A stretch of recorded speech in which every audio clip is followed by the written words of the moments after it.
So hey, what's up guys, this is Starvati. How are you all? Please support to subscribe this channel for watching new interesting stories. This video includes a self-recorded human introduction in the first 30 seconds followed by AI generated narration for creative storytelling purposes. So in this video we're gonna see second part, what if Harry Potter's bloodline was the wizarding world's greatest secret. But before we start, if you want more stuff like this, then please support to subscribe this channel and share it with your friends. Now let's start the video. Here is short summary. After the war, Harry uncovers a hidden bloodline tied to ancient power and political legacy, one that could upend the entire foundation of the wizarding world. But before we start, if you want more stuffs like this, then please support to subscribe this channel and share with your friends. Let's start the video. It has been recently found in a study conducted by the Unspeakables that the recently concluded war has already brought down our population to a new low. It is estimated that we lost about 2,000 wizards and witches in addition to countless muggles.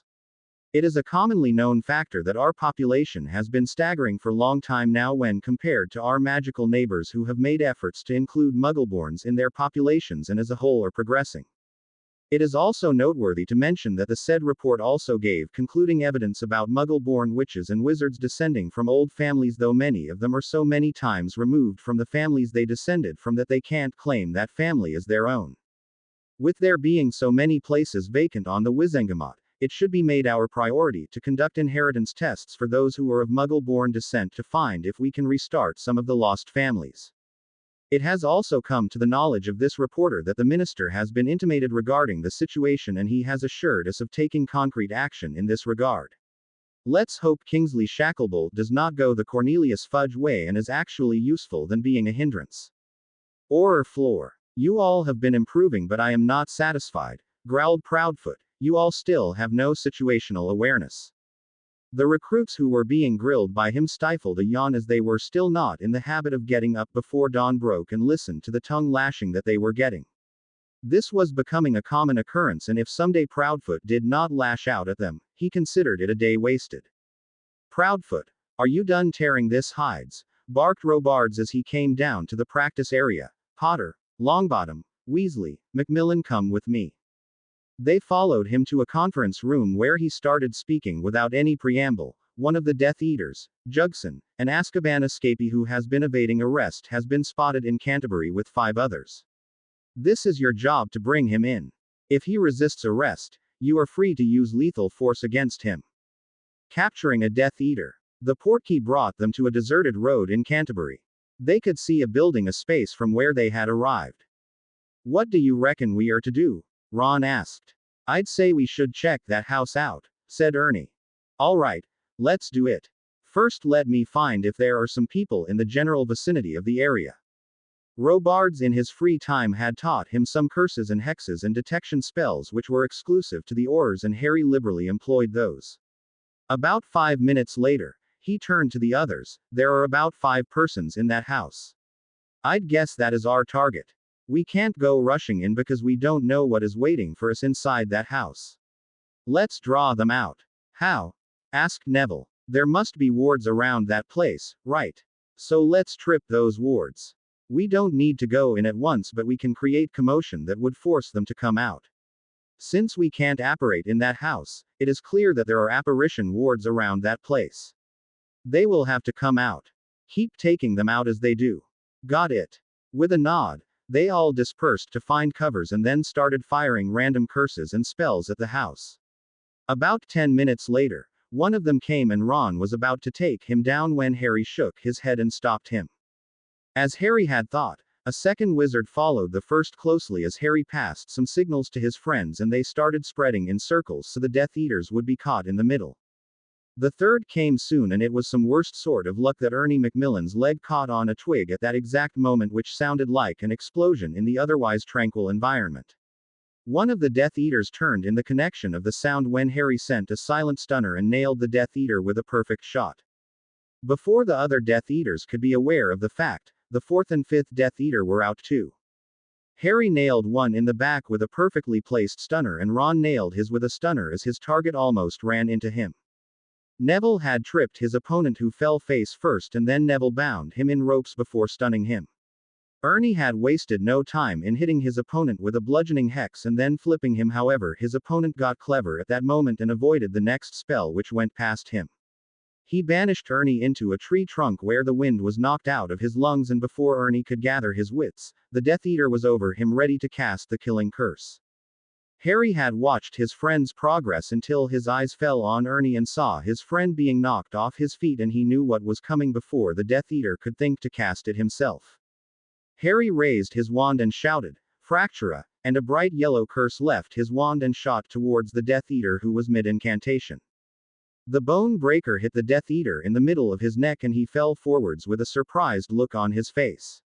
Harry watched in morbid fascination as the Death Eater died.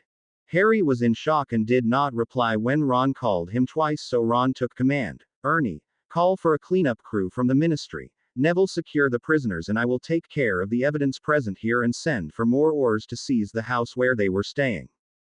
When Harry returned, Robards sent for him. "Potter, what happened?"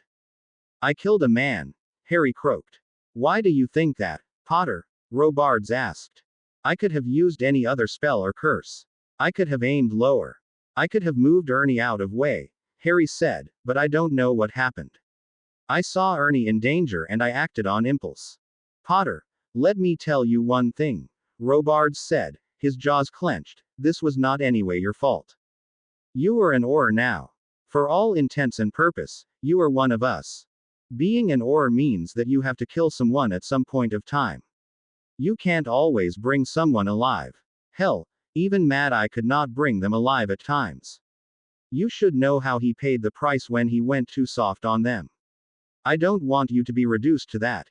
If it is your life on the line and theirs, then you should protect yourself. Now take the day off and go home.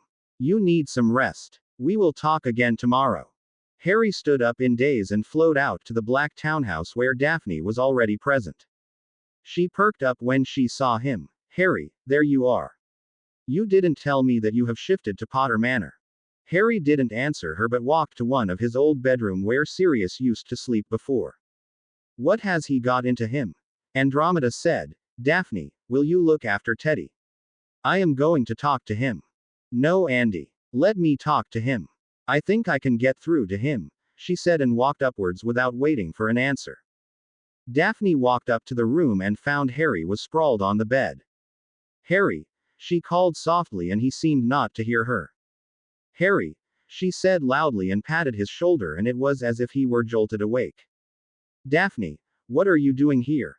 he asked. "You had some work at the ministry." "Merlin, Potter, you were with me at the Black Townhouse," she explained. "You just came out of the flow and walked up here. Did something happen?" I killed a man today," he said. "I don't believe you would kill someone knowingly," she said. "Tell me what happened." Harry started telling her everything from the raid to what Robards had said, and when he was done, she took her time to start speaking. "Harry, I know killing someone is not an easy work and it is not easy to live with the feeling. But please remember that you did what you had to do. From the sound of it, he was going to cast the killing curse at Macmillan and you saved your friend's life. In my book, that is all right." "But I took a life," Harry said heatedly. "I killed someone." "So have I, Harry," she replied tersely. "I also have killed." "What? When? Who?" he asked. "In the Battle of Hogwarts. I was helping a fallen defender when a Death Eater tried to kill me. Without thinking, I sent a curse at him which threw him between the Acromantulas who had come out of the forest. I don't even know who he was." "How do you feel?" he asked.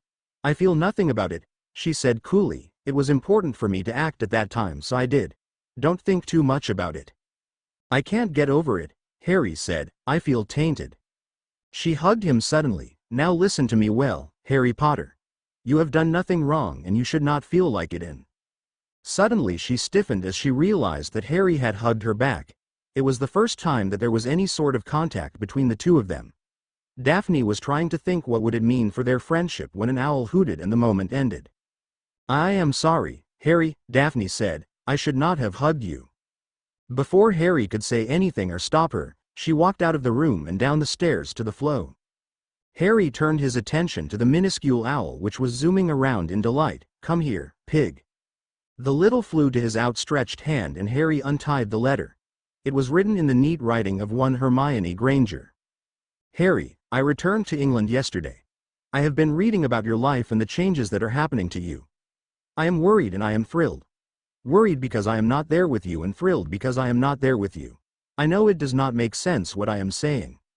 I tried to ask people where you are staying and I was told that you are staying at Sirius's old place, but no one can tell me the address.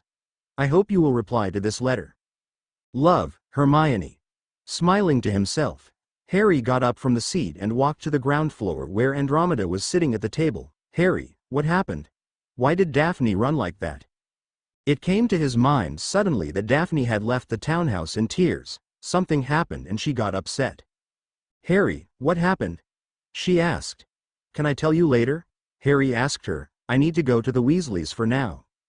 Okay. Can I expect you at dinner? She asked. Creature is preparing your favorite onion soup in dinner. Tempting, Andy, said Harry smiling, but right now, me and my elves are in the process of adjusting to a new life at Potter Manor and I kind of try to spend every evening there. The house may have been in stasis, but it needs a lot of work.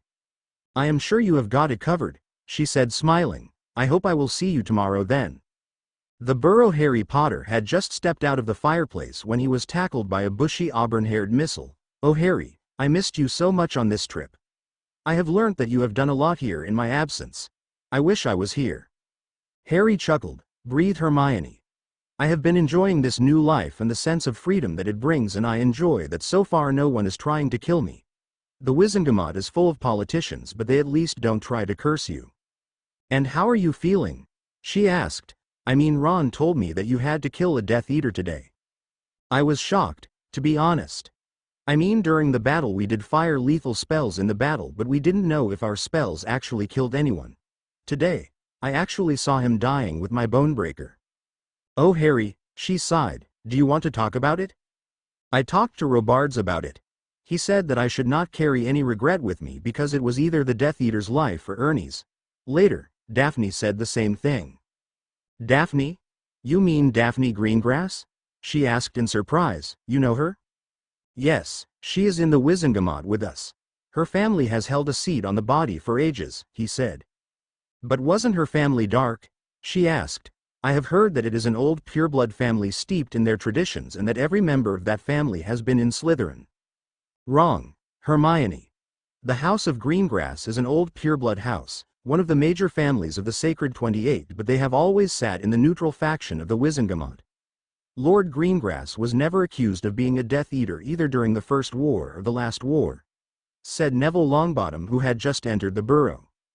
What are you doing here? Harry asked him. Ron dragged me here, Neville said. Gran had asked me to invite Lord Weasley for a meeting. Who is Lord Weasley? Hermione asked.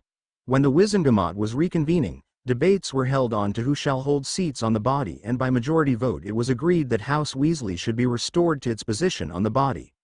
Since the Weasleys are ancient and noble family, Mr. Weasley became Lord Weasley, though that is for formal occasions, I reckon, said Harry. Are you also a member, Harry? She asked. Yes, I am a member, Harry said. I actually have 2 seats, and since I could not hold them both at the same time, I appointed a regent in the form of Andromeda Tonks née Black. She is also living at Sirius's old place, and I had the Fidelius renewed. Where are you living then? She asked. I am living in Potter Manor, Harry said simply. I moved about 3 days ago, and since then I have been cleaning, sorting the house and other things. In a week or so, my elves believe, I will be able to host a dinner for my friends. Elves? Hermione asked. You mean you have more than one house elf? Yes, Hermione. I have 3 elves, Harry said simply. Mipsy, Garrett and Sweetie are very considerate elves. Harry Potter. That is South Avenue labor. How could you do that? Don't you have any feelings for them? Hermione, listen. No, I can't believe you would do that. After all Dobby did for you, rescuing you from the manor and whatnot, you are enslaving his kind and... Hermione. Harry said loud enough that caused her to shut up. Listen to me and listen well. I offered to all my elves to set them free by giving them clothes, but they started to cry, telling that I was going to kill them by doing it. I asked them what they meant, and they told me that they need magic to survive. and that magic comes from the master. By setting them free, I was going to kill them. But Dobby became free, she protested. Dobby was an oddity and even he came to Hogwarts to find work there. The ambient magic of Hogwarts was enough for him to stay healthy and to survive. Harry explained. However, to put you at ease, I have offered 2 galleons and a day off a week to my elves and I house them in elf quarters that my family had made. Harry dear, said Molly Weasley who had come out to notice him there, how nice to see you. You should come more often. Do you want some food? Mrs. Weasley, Harry said hugging her, it is nice to see you. I am sorry but my elves are waiting for me at Manor on dinner. At least join us for some refreshment, said she. Inside the burrow, things were unchanged from the last time that he had really seen it. Percy had moved out to his flat in London. Charlie had returned to Romania and George was still at the burrow. He had heard that George had gone to open the shop one day but the old memories of the place had overwhelmed him and he had returned. Since then, George could not gather the courage to go and open the shop again. Hello George, said Harry, you should know something. What is it Harry? He asked. Gilderoy Lockhart had called. He wanted to be the poster boy for Weasley's Wizarding Wheezes with his shiny hair, said Harry. Despite his grim demeanor, George chuckled. Fred would have made some joke item about it. Then you gotta do it, mate, said Harry. I can bet that it would be popular too. Yeah? George asked in uncertainty. I don't even want to go to the shop now. Listen George, Harry said sternly. Fred wouldn't want you moping around when there is work to do. That shop is the culmination of your dreams. You both have worked too hard for it and he would be terribly upset if you do not continue it. Ron, who was listening, said, George, I'm betting you 10G that you can't open the shop in time before the students return to the school in September. George raised an eyebrow. Do you want to lose so badly, Ronikins? Maybe, I am, said Ron. I will even help you whatever way I can but I bet that you won't be able to open before September. George stood up from his place. Let's up the stakes, shall we? If I get the shop open and running, will you leave the Aurors and join me in running the Hogsmeade branch? Harry watched curiously to see where this interaction was going. Ron took several minutes before replying, you are on. Harry watched things with interest and was somewhat satisfied that things were getting better when he met Ginny's Eye, who walked out of the burrow and Harry stood to follow her. She came out to sit below an apple tree in their orchard and after Harry made himself comfortable, he said, Sorry Ginny, I couldn't make enough time for you. She waved his concerns off. It's all right. I have heard you have been making waves in the world. Someone needed to take charge of things and I am glad it is you. I am not. Harry tried to protest. You are only fooling yourself, if you refuse to believe it, she said. Harry, you are a member of one of the biggest voting blocks on the Wizengamot. You are bringing laws that would help our society and despite having too much wealth, you are working as an Auror as anyone will. You are setting an example for them. Auror work right now is terribly boring work, Ginny, Harry said. I mean we just sit around all day and wait for some news to come in. There are still many missing and we are being sent after them. And you are doing great bringing them all in, said Ginny proudly. Ron told me about today and I know you will avoid killing anyone but sometimes, it can't be helped. Harry, I remember how you had opposed Remus when he said that you should not show any mercy to any of the Death Eaters. It feels like it happened years ago, Harry said. It feels like years that Remus was there telling me to not to let Expelliarmus become my signature spell. I miss him. We all do, Ginny said. He was one of the best persons that I have known. How you have been doing, Ginny? Harry asked. I mean I should have asked you before but I just didn't get the time. Harry, I am all right and I am going back to Hogwarts in September, Ginny said.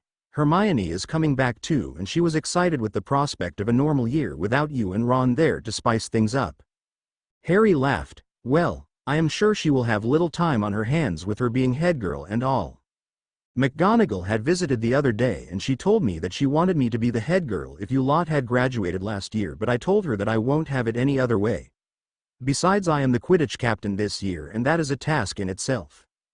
Ginny, I left Sirius's house a week ago and have shifted in Potter Manor, Harry said. I would like it if you would visit sometime. I will, she said. PLG Inc., Lord Potter, Lord Longbottom, Lady Greengrass. Mr. Cole was saying, as I was instructed by you all, The partnership deed for a venture between you all was sent to you all by owl post. As you sign it, it shall be sent to the ministry. We have studied the document, said Harry, and we agree on the terms and conditions that have been laid down in the deed. Have you inquired about the properties available in Diagon and nearby alleys in Hogsmeade? He nodded. I have done so, Lord Potter. I have also earmarked several properties which are up for sale, but there are no takers, for their owners were Death Eaters and are currently sitting in prison. Harry grinned. Well, let's sign it then and buy whatever you can get. Negotiate the price as much as you can, and if needed involve Cord from Gringotts. He is our manager and he will help you get good rates for the same. The properties shall be titled in the name of PLG Inc. and jointly owned by us. After you are done buying the properties, find us some magical builders and maintenance crew. We need to start as soon as possible. It is also your duty to find what it takes to open a business in Magical World. Business? Cole asked. Do you have something in mind? Well, as you see, Diagon Alley is ghost town, and from what I have heard, many of the old crowd won't return. So those shops will be taken by others. There are many who have the idea, but they lack the resources to start a business. We will help them start with giving the required capital to them, getting the formalities done with the ministry, and in return we will be charging a small fee from them. That is a brilliant idea, Lord Potter, Cole said, smiling. The dancing hippogriff. Your guest is here, Lord Black, said the barkeep, who was a young man about 25 years of age and ran one of the bars in Horizont Alley. Please send him in, Matthew, said Harry, and sat up a bit straighter. Moments later, a young man entered the room which Harry was occupying. Harry stood and shook hands with the man as an equal, as is the custom between the members of the ancient houses. It is a pleasure to meet you, Lord Felix. The pleasure is mine, Harry, said the newcomer. I must confess that I was pleasantly surprised when I received a letter from you. Harry smirked. Modesty doesn't suit you, Felix. Your none too subtle gesture was duly recognized. So what you would have me do? You know that the Wizengamot is going through reformation. A lot of seats are still vacant, and Kingsley has planned to fill them with ministry-nominated candidates or Order of Merlin winners. The other man said, most of the Order of Merlin winners are either in jail or 6 feet under the ground. It would be years before he would be able to fill them that way. I don't want the Wizengamot to be filled with creatures of the ministry, Harry said. Kingsley may have best intentions at heart, but what if some unscrupulous individual takes his position? I see your point, said the other man. So what do you propose we do? Harry grinned. Actually, I have a very cunning plan. Potter Manor. Ginny had visited Potter Manor 3 days after Harry had invited her. When she stepped out of the flow and into the entrance hall, her eyes spread wide. Wow, this is so beautiful. The walls of the entrance hall were built of red sandstone and the floor was marble. The grate was big enough for a man to be able to stand in there without crouching. The way from there led inside the manor. Harry led Ginny into one of the sitting rooms and had her sit on a table. After they had been served with refreshments, he started speaking. Ginny, I have thought about you a lot since I moved out of the burrow, and I would like to resume what we had during Hogwarts. Harry, I still haven't been able to make my mind in regards to whether I want things to go back to the way they were or not. I mean, I am still thinking about it. What of us then, Ginny? Harry asked. Harry, you are the sweetest, bravest boy that I have known, but it took me a long time to see you as Harry Potter the boy and not the legend. When we broke up and you went off doing who knows what, I was hurt, but I knew why you were doing that. In fact, I even knew that I wouldn't be as close to you as Ron and Hermione are, but I hoped that we would get back together after the war. When I saw you after you had killed Voldemort, I felt kind of disenchanted. I am still trying to come to terms with whatever has been going on in my mind. I understand, Harry said, but we can still go out together, even if as friends, right? She smiled. Yes, we can. Great, he smiled. Will you do me the honor of accompanying me to the ball being held by the Macmillans? I am sorry, Harry, she said. Neville asked me if I would like to go with him as a friend. Harry sighed. Damn, outgunned twice by Longbottom. Death Eater trials. Finally the day arrived that they had been waiting for. The old courtrooms in the bowels of the ministry were open for business. Kingsley had engaged the ICW and it had sent mugwumps to judge the trials.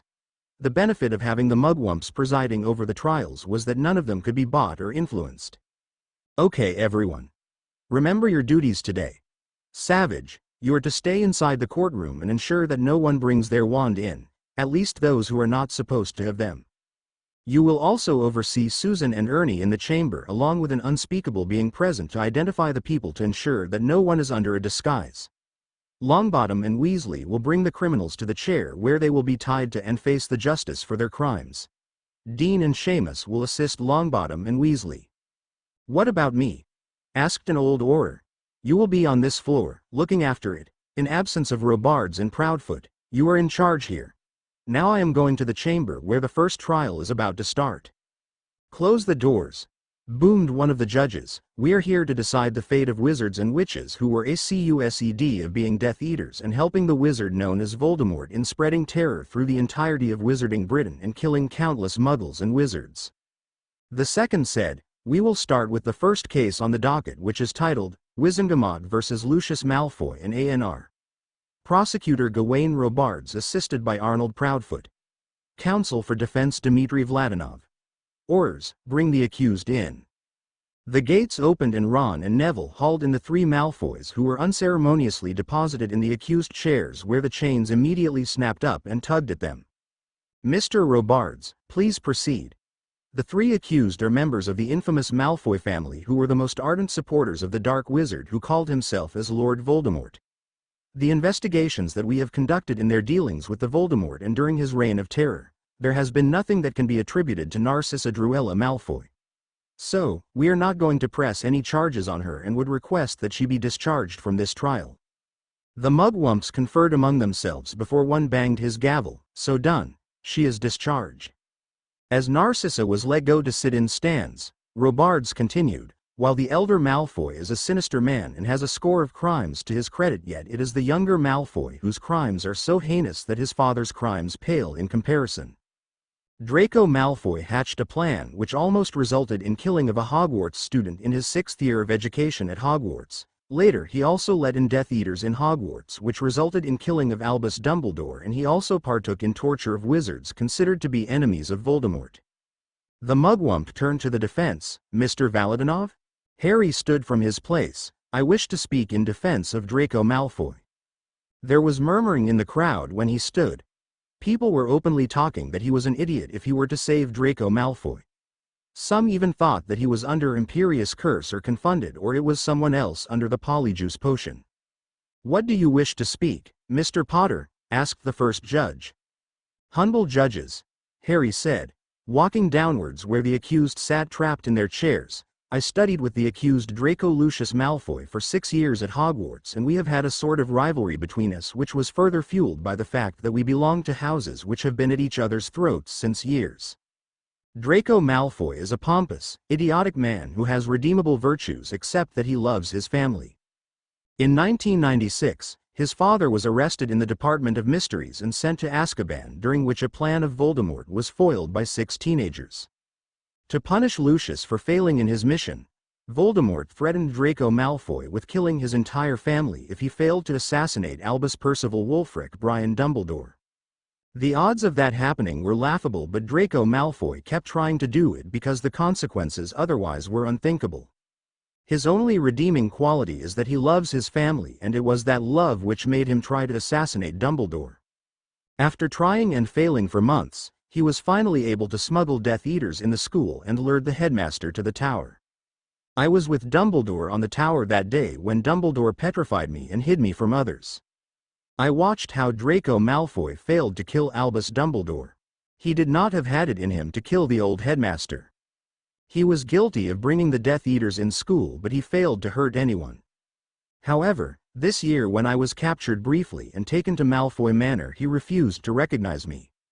If he had done that, it could have meant our end and we wouldn't have been able to do whatever we were doing to kill Voldemort. Also, he was a minor at that time when he opened the vanishing cabinet in the school, and as such, he deserves mercy from this body. I know many of you would not like my coming to his defense, but he didn't do anything of his own will, but it was only on orders of the Voldemort, for he feared that if he did not do his bidding then his family will die. Are you pleading that we should show leniency towards the accused named Draco Malfoy for reasons that you have given Mr. Potter? One of the judges asked. Yes, my lord, Harry said, bowing before them. Mr. Prosecutor, Does the prosecution have any objections over the same? The judge asked Gawain Robards. The prosecution has no objection, Your Honor, he said. Very well, we will deliberate over the matter and decide over the fate of the accused Draco Malfoy before this trial will proceed. The sessions is adjourned for an hour, they said and stood up. As the judges were deliberating, Harry's allies in the Wizengamot approached him led by Dowager Longbottom. Mr. Potter, why did you speak in his favor? He was responsible for the death of Dumbledore. He was responsible for Bill Weasley being mauled by Greyback. Elder Longbottom, he was a child fighting on the other side of the war just like us. And he was fighting it reluctantly. If he had recognized me that day in his manner, we never would have won the war. And later, his mother saved my life in the Forbidden Forest by lying to him that I was dead. I had to repay what she had done for me. He explained to them, I have no intentions to incur a life debt from a Malfoy. I sort of understand where you are coming from, said Chief Warlock Macmillan, but I hope you are not going to ask for clemency for other Death Eaters. No, Harry shook his head, I am not going to do the same for anyone else. When the tribunal resumed again, one of the judges held a piece of parchment in his hand. Will the accused please stand up? Draco Malfoy stood up and the judge started speaking. Draco Malfoy, Lord Harry James Potter Black has made an impassioned plea in your favor before this body, and as such, this body has decided to show clemency to you considering all the circumstances in which you did those crimes and your age at the time of the crime.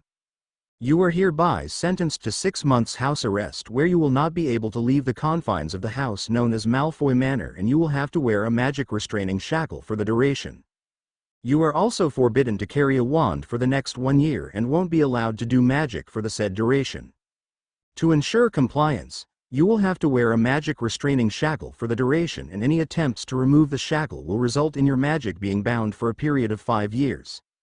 You are also fined for 10,000 galleons payable to the Ministry of Magic within 30 days from this order, on the failure of which, the Ministry shall be at liberty to seize your assets and auction them to realize the said fine. Do you want to say anything?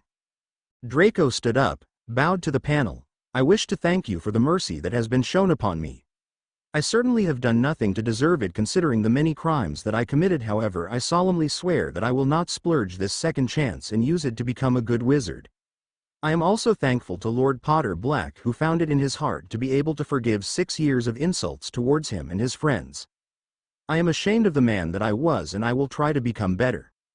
The chief judge banged his gavel. Orders, take the accused to the holding cells and from there release him to care of his mother on her recognizance and a security of 1,000 galleons. Draco Malfoy was led away from the chamber by Longbottom and Weasley, 2 of the very same people that he had tormented all his life. As they led him to the holding cells, Neville whispered, I hope you were sincere back there, Ferret, because you slip once more and you will know what I can do to you.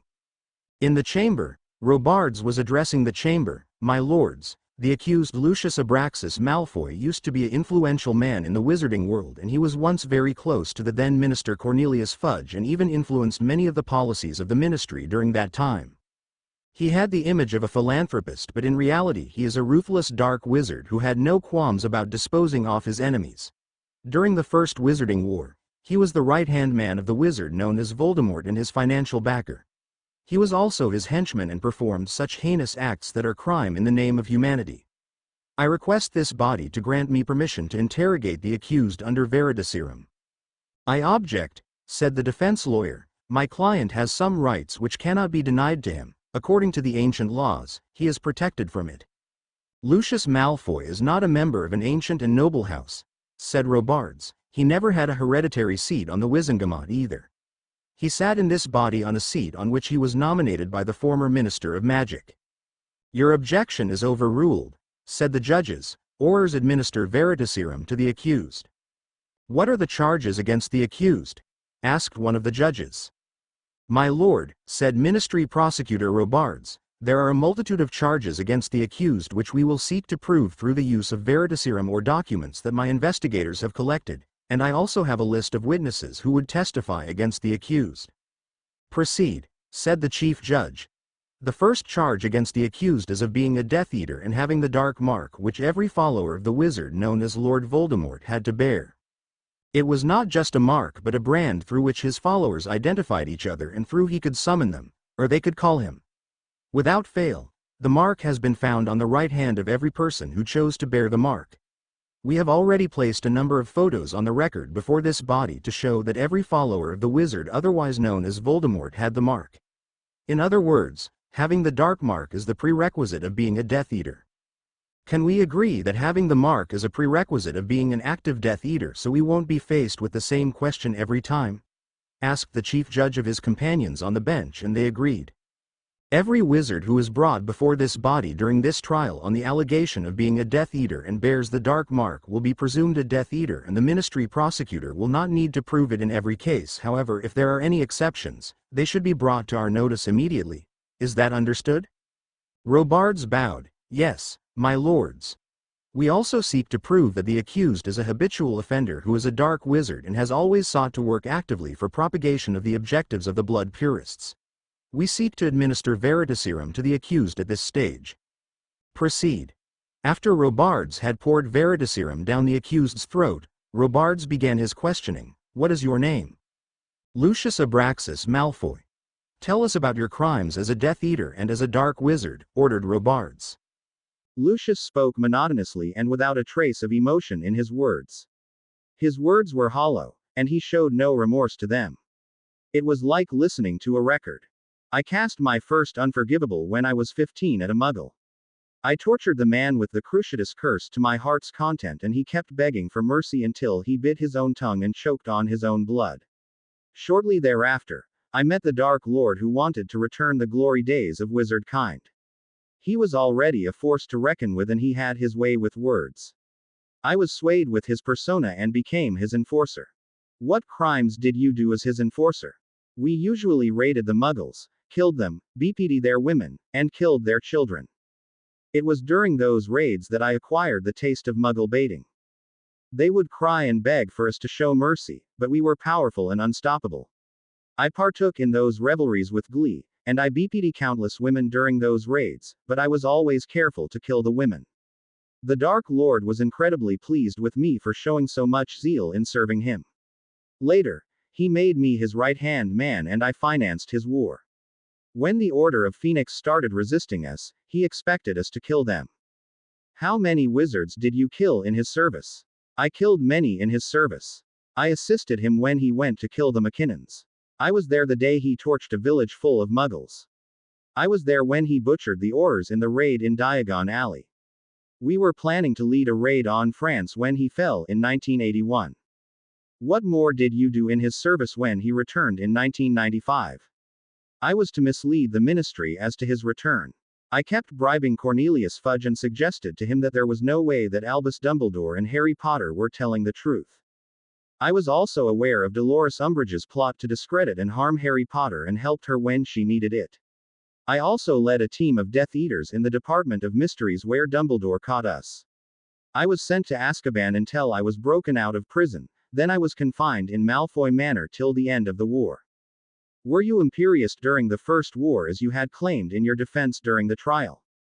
No. I took the mark voluntarily. I wanted to fight in this war and make the purebloods win.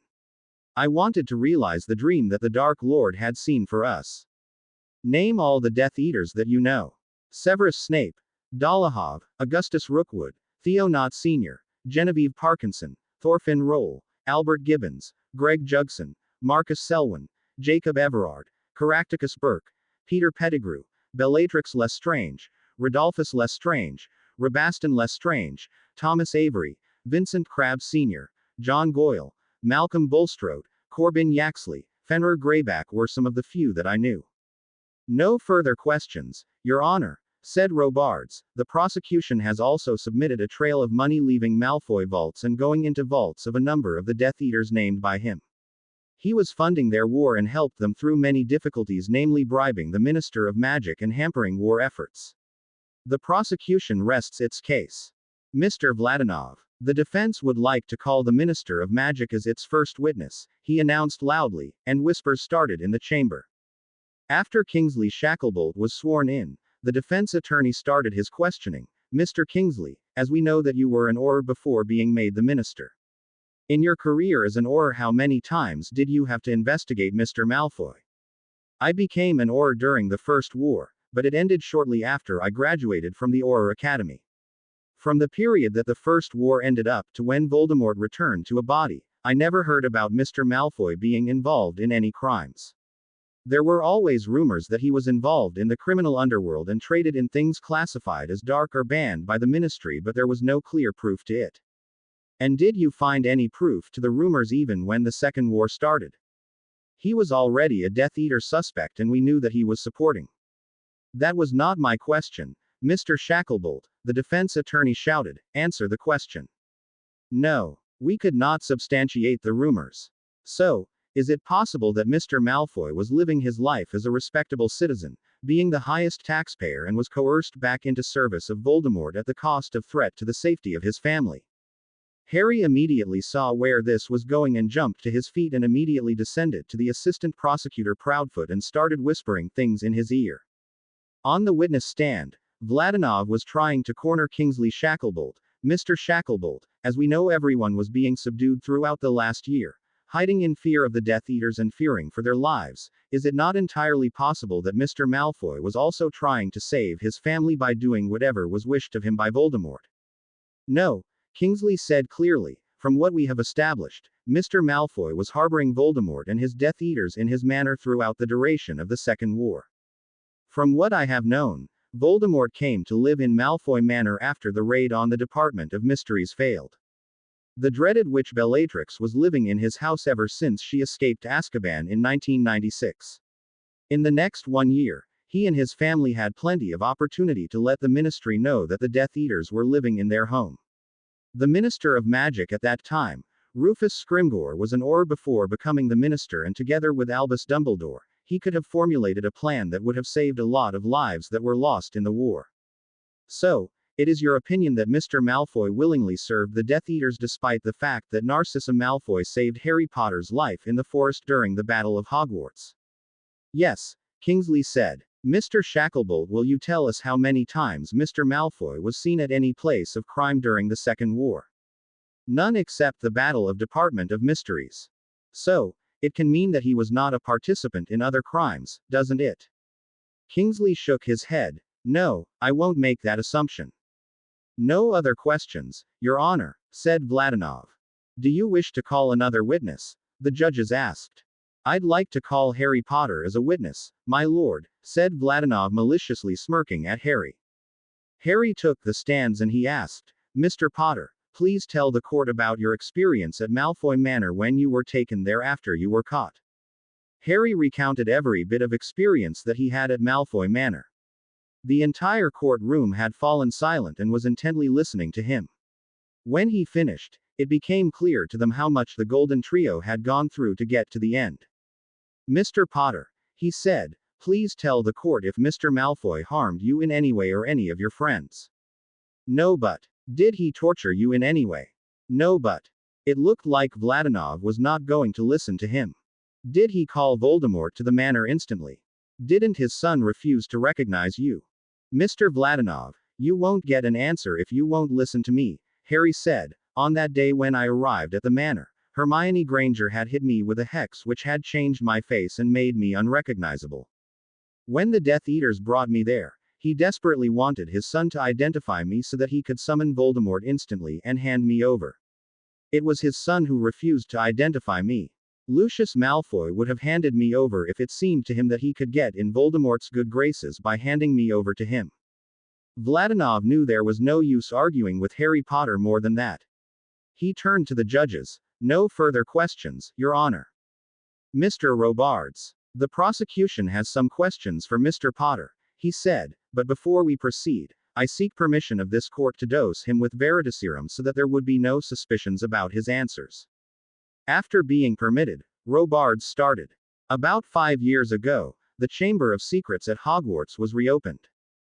Before then it had been opened 50 years ago when a student named Tom Riddle was at Hogwarts. When the chamber was opened, the Auror department was notified by Headmaster Albus Dumbledore. Without anyone knowing, the Auror department and the Department for Care and Regulation of Magical Creatures had prowled the school and investigated the entire affair. Unsurprisingly, we found nothing, and the investigation went nowhere. Students were being petrified and we could not do anything because we had no idea where the basilisk was. What we knew for sure was that it was a basilisk which was terrorizing the school. In the same year, the governors had removed Albus Dumbledore from his position as headmaster of the school on Lucius Malfoy's threats to them. Later in the year, we came to know that two second-year students, namely Harry James Potter and Ronald Bilius Weasley, had slain the basilisk and saved a student who was taken to the chamber. Now, Mr. Potter, I have several questions to ask you about the said incident. Harry nodded. Please ask your questions. Who was the man behind the incident which led to opening of the Chamber of Secrets? Tom Marvolo Riddle, who had left a diary with an enchantment which made it possible for him to possess people and force them to do his bidding, had opened the chamber through that student. Who gave the diary to that student? He asked Harry. Lucius Malfoy had slipped the diary into the bag of that student when they were visiting Diagon Alley, Harry said. The student had no idea what it was, and it led to opening of the chamber. What did Mr. Malfoy do when he came to know about the opening of the chamber? The day the basilisk was killed, and Dumbledore was reinstated as headmaster, Mr. Malfoy came to Hogwarts in a fury and tried to curse me when I confronted him about it and freed his house elf from him. No further questions, said Robards, and the antidote was administered to him. Any closing statements, Mr. Vladinov? The judges asked. Vladinov stood. It is true that my client had committed many crimes during the First War. During the Second War, he had no option than to fight again because if he refused, Voldemort would have killed his family. He had minimal participation in the Second War, and on that ground alone, he deserves leniency from this body. He also did not actively fight in the Battle of Hogwarts, and there is no record if he killed anyone in the battle. From what has become known, Mr. Malfoy spent the entirety of the battle trying to ensure that his son was not dead. He deserves another chance to turn his life around. The purpose of justice is reformation and not retribution. As Vladinov sat, Robards stood. The crimes of the accused have been proven beyond any reasonable doubt before this body by the prosecution. It has been proved that he always had been a dark wizard and went back to Voldemort as soon as he returned. The accused does not deserve any mercy from this body. He is a coward who only cared for his own skin, as is clear from the time when the battle ended. He and his family were among the first ones to stop fighting and surrender when it became known that Voldemort was going to lose. The paper trails which led from his account establish that the accused has been funding this war and had even lent his manor for purpose of being used as headquarters for Snatchers and Death Eaters.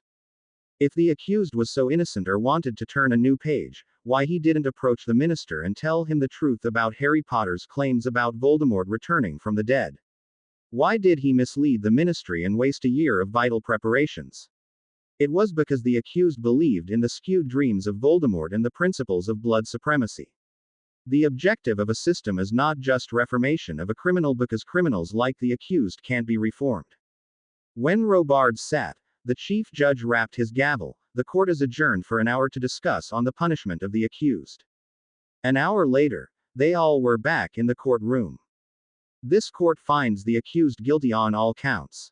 He is a hardened criminal who deserved the harshest of punishments, which would be proportionate to the crimes committed by him. After a discussion with the Minister of Magic and the head of DMLE, this court sentences Mr. Malfoy to Azkaban for life in the highest security wing for life. His estate is also fined to the tune of 1 million galleons, and the DMLE is ordered to probe into House Malfoy's investments, legitimate and illegitimate. Also, the remaining members of the House of Malfoy will be subjected to periodic investigation by the Auror Department for the next 2 years, and the same shall cease at the end of 2 years subject to the satisfaction of the Minister of Magic. Aurors, take the accused away. As the Aurors took the accused away, Robards approached the bench. The prosecution requests this court to issue warrant of arrest in the name of Cornelius Oswald Fudge, who has not responded to summons issued to him. He is beneficiary of many transactions made from the Malfoy vault, and it is believed that he received those monies for giving undue favors to Lucius Malfoy and his ilk. So ordered, said the chief judge. The head of DMLE is hereby ordered to assemble a team of officers who will be entrusted with executing this warrant. Set Cornelius Fudge for trial before this body after the Death Eaters have been processed. The next accused to be tried is Dolores Jane Umbridge. Prosecutor Gawain Robards. Counsel for defense none. The accused has told this court that she will defend herself. The short toad-like woman was brought in, the body held between Longbottom and Weasley, who had her bound in heavy chains and walked behind her, pushing her with their wands. It appeared they found her so abhorrent that they weren't even willing to touch her. She, however, was shouting as they brought her in, "Unhand me this moment. I have done nothing wrong. I won't bow to mudbloods and half-breeds." "Someone muzzle her," growled the chief judge, and Harry gleefully shot a silencing hex at her. Neville, who had enough of her, hit her with a banishing charm, throwing her into the chair, and the chains immediately came to life, tying her to it. "My lords, the accused before us, one Dolores Jane Umbridge, has had a detailed history of crimes against wizardkind and humanity. She is a despicable creature who hates everyone, including half-bloods and those that we can call half-breeds. What are the charges against her? My lord, she is charged with torturing of students during her posting at Hogwarts School of Witchcraft and Wizardry. She was found using a blood quill to torture students, which is a dark artifact, and which is banned by the Ministry. She is also charged with sending Dementors to kill Harry Potter 3 years ago in Little Whinging, Surrey, London. She is also responsible for death of 5 children who were bitten by a werewolf. During the Second War, she was heading the Muggle-born Registration Commission, an infamous body which had been entrusted with persecuting Muggle-born witches and wizards.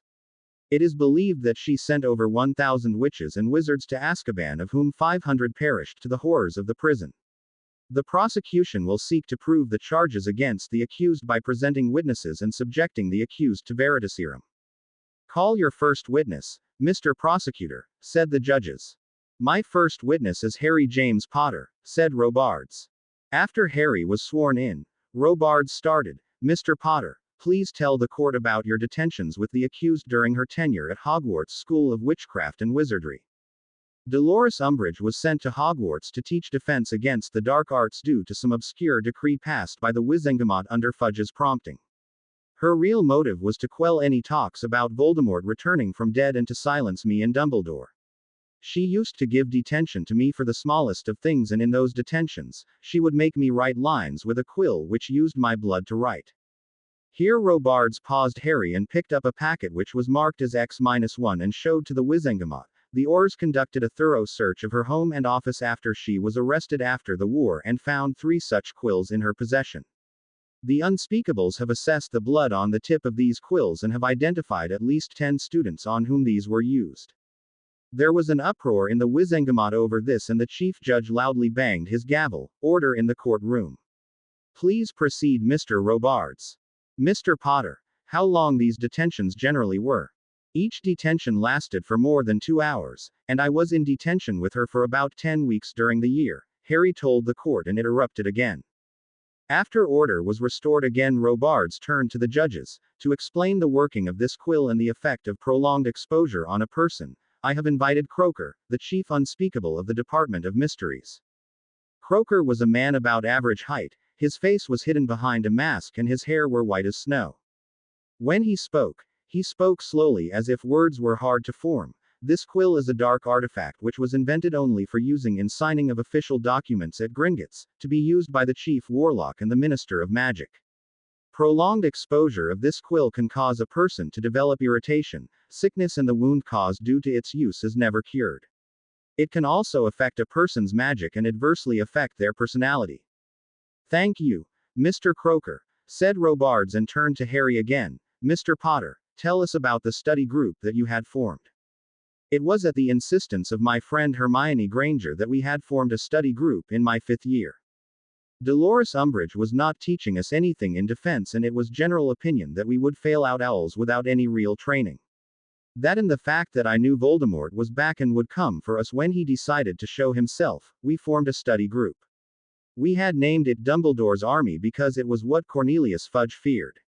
When she caught our study group during one of its meetings, she tried to have me expelled, but Dumbledore intervened and took the blame on himself." "Tell us about the day when you, along with 5 of your friends, went to the Ministry of Magic." Harry felt uncomfortable telling everyone about that day. He had never told about it to anyone and was being told to do so in open court now. "I was trying to sneak in her office to use her office fire to find Sirius Black because I had been told that he was a captive of Voldemort at the Ministry. She found us and tried to get information out of us. When I refused to tell her about it, she used the Cruciatus curse on me. It was then that she also talked about sending Dementors after me in the summer after the Triwizard Cup.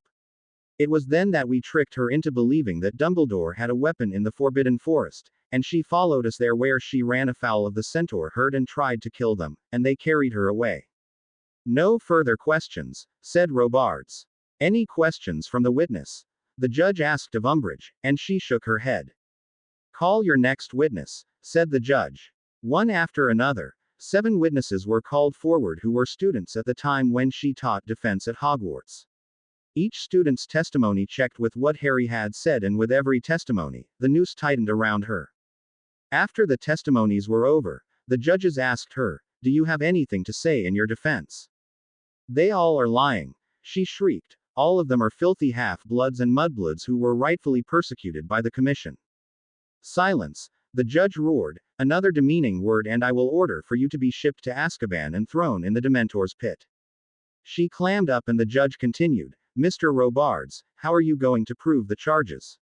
I concede that oral statement of the witnesses does not hold much value until corroborated by further evidence.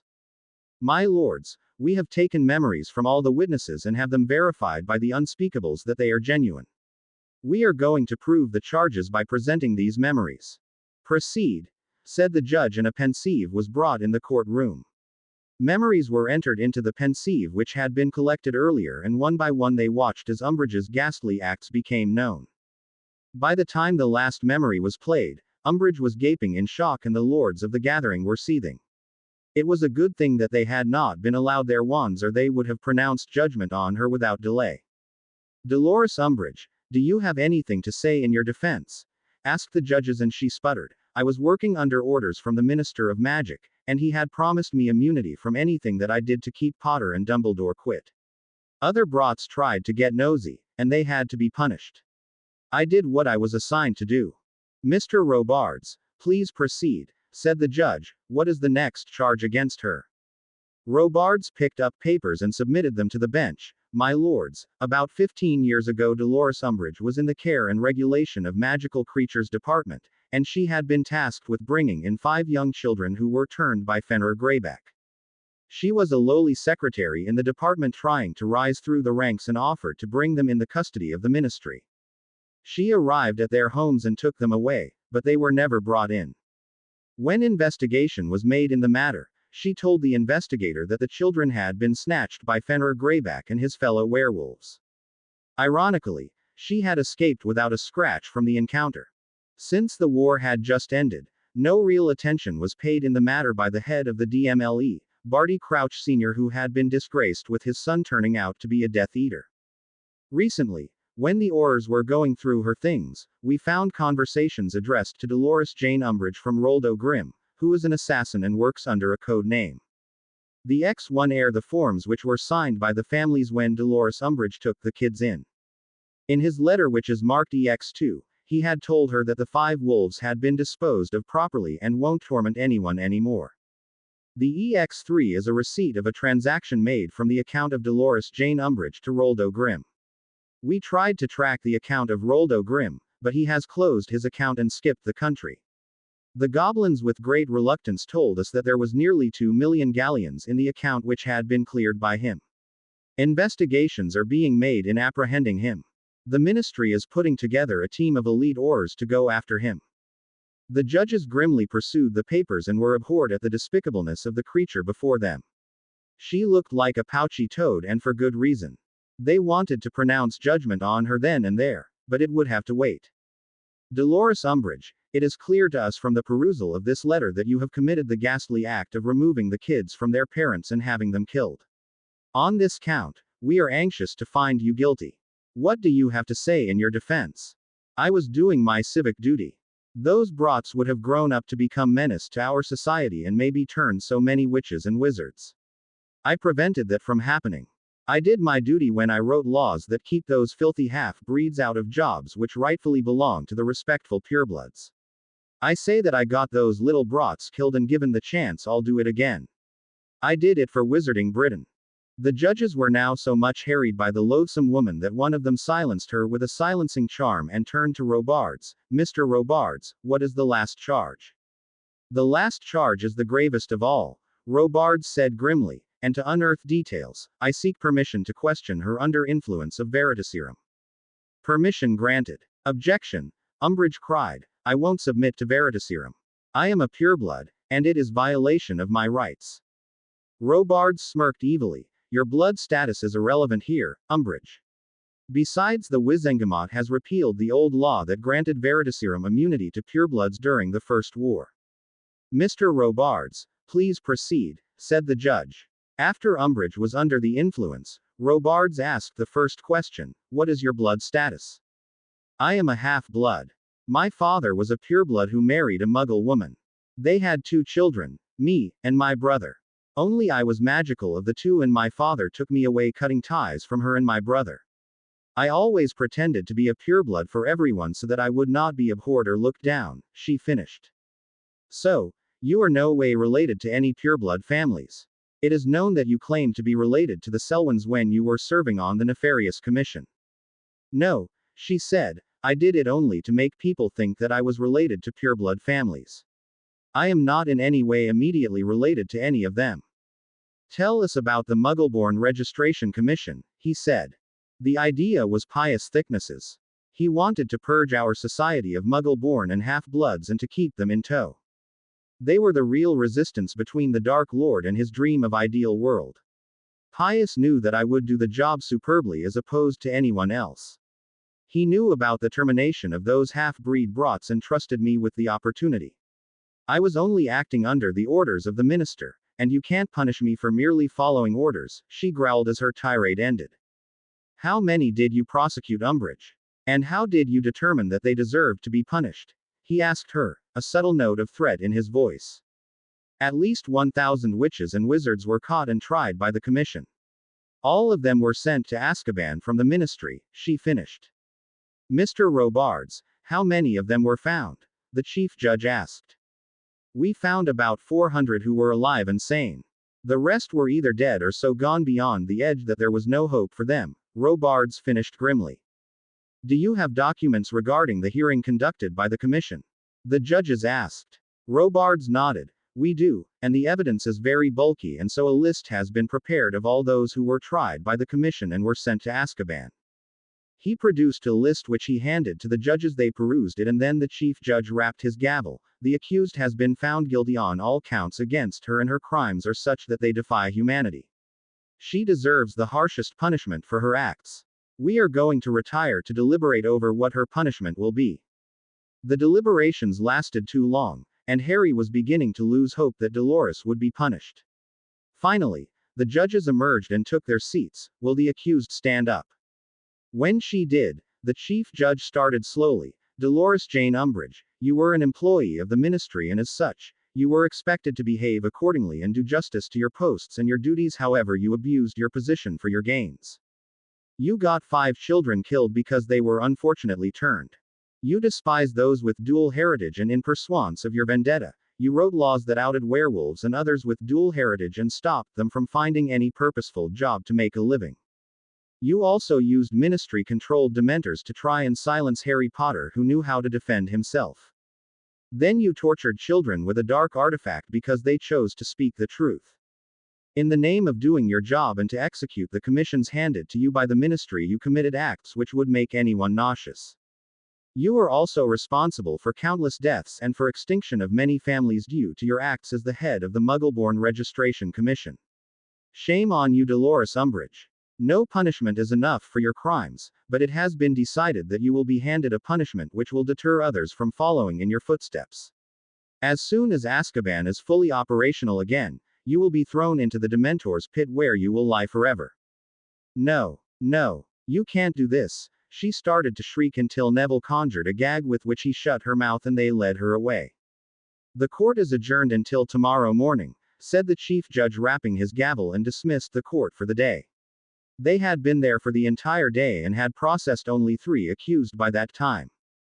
That evening, Ginny Weasley came to visit him at Potter Manor. As she stepped out of the fireplace, a house elf appeared before her. Welcome to Potter Manor. What shall I announce to my master? She lowered herself to the eye level of the elf. Please tell him that Ms. Weasley has come to visit.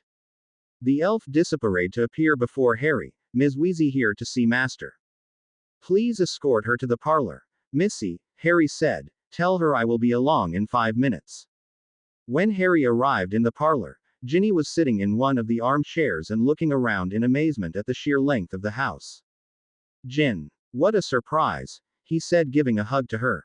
Nice place you have got here, she said. Father had told me that Potter Manor was huge, but I had no idea that it was this huge. Yes, it is huge, especially for a single person like me.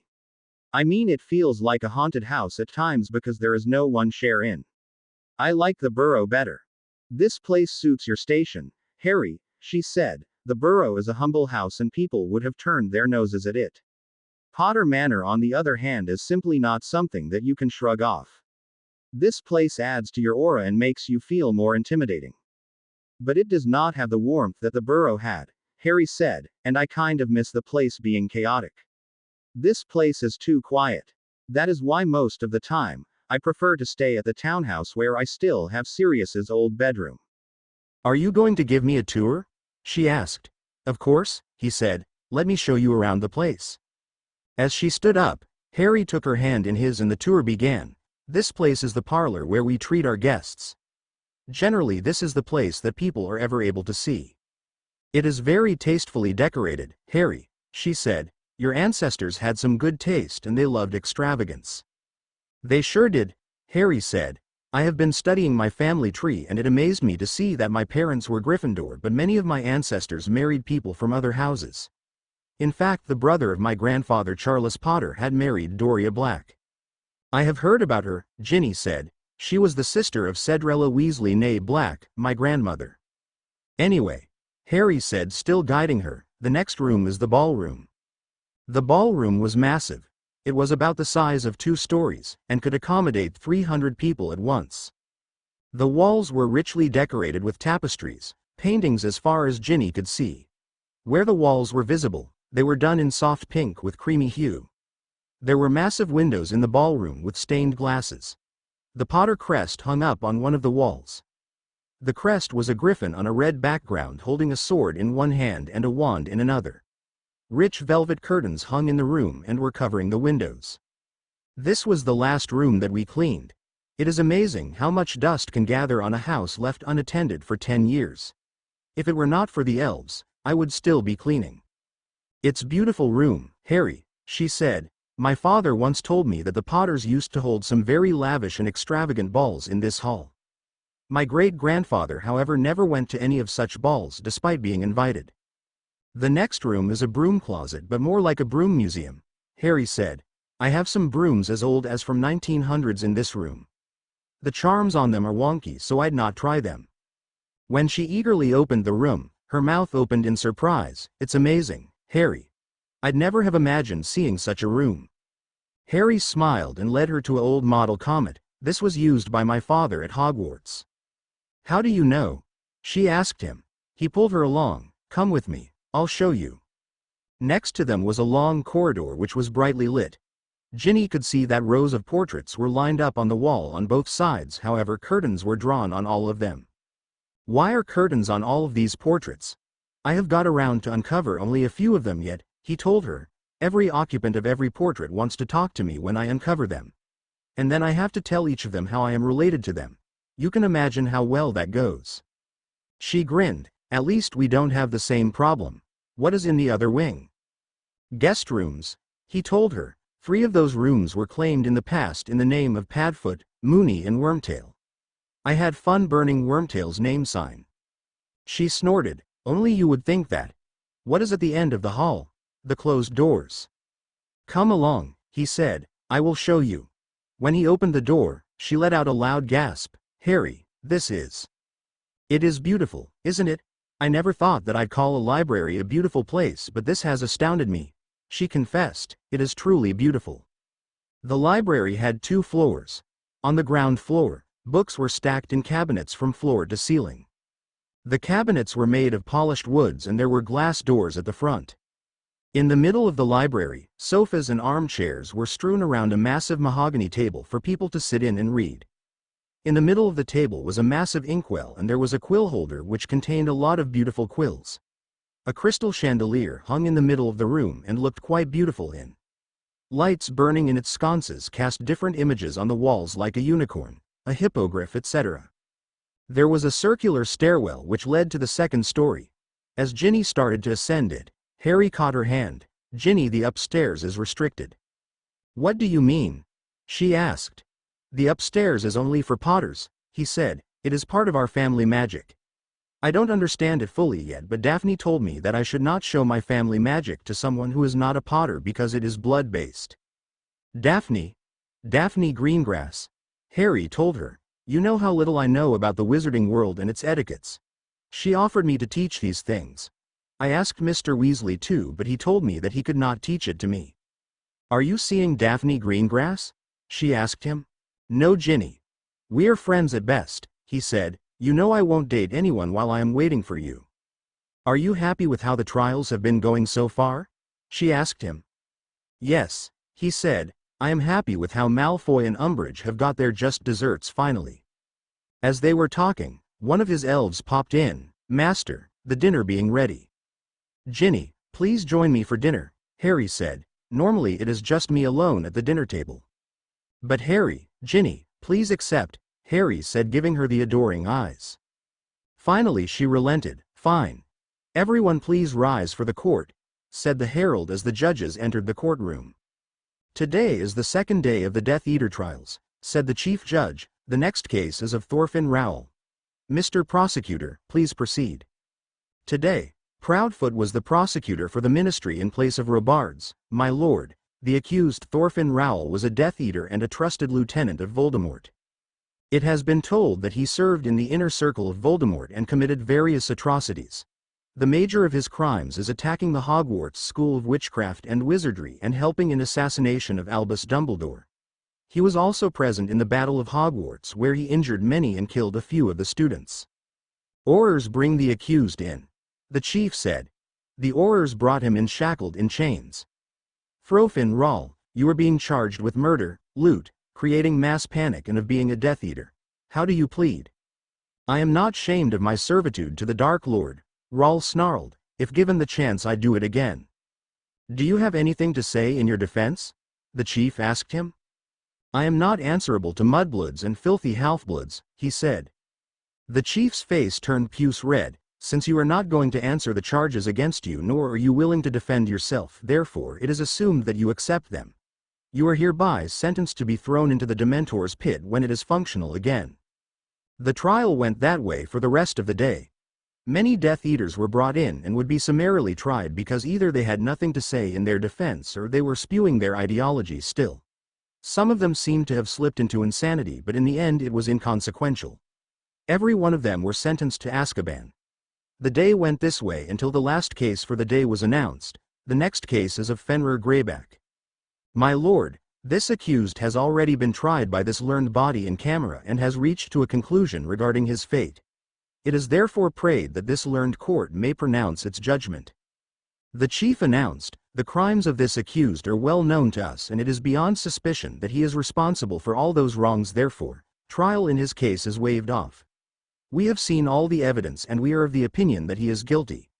Since he is a magical beast, it is dangerous to keep him in captivity for long time, therefore, he is being sentenced to be executed through the veil this evening at 5 p.m.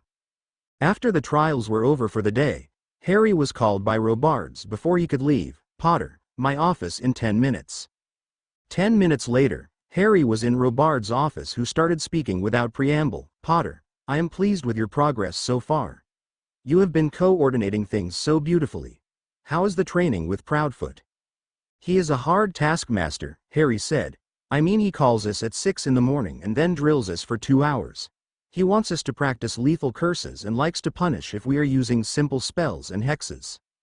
"Is he teaching you anything other than casting?" Robards asked. "No, for now it is this. However, privately he has told me a little about tracking," Harry said. "It is amazing to see what you can do with a handful of spells."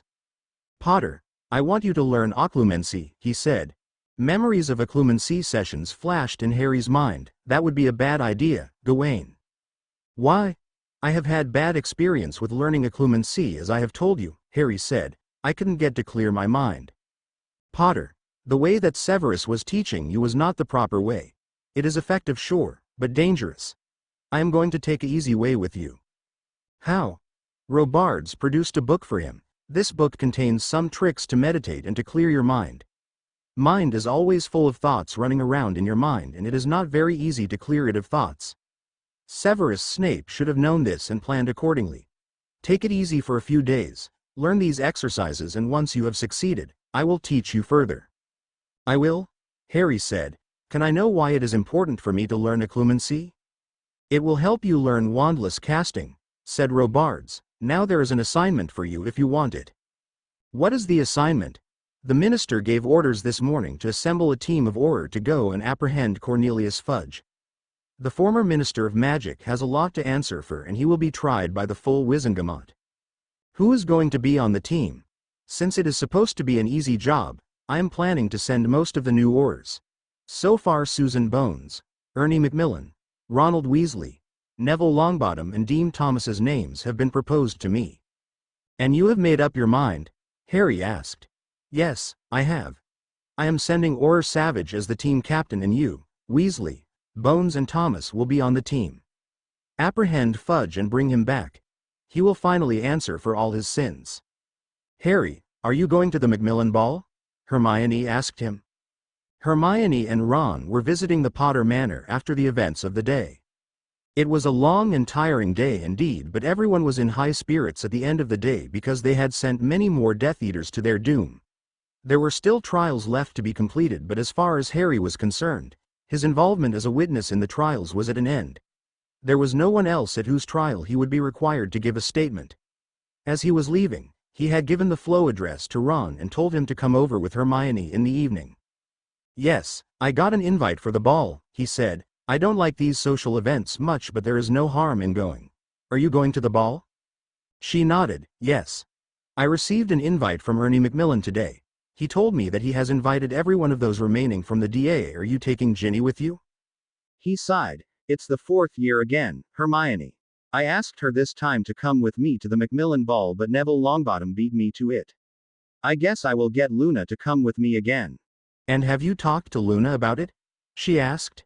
Why? You think she will refuse? Of course she will refuse, Hermione said. She is a good girl, but she doesn't do well with social gatherings.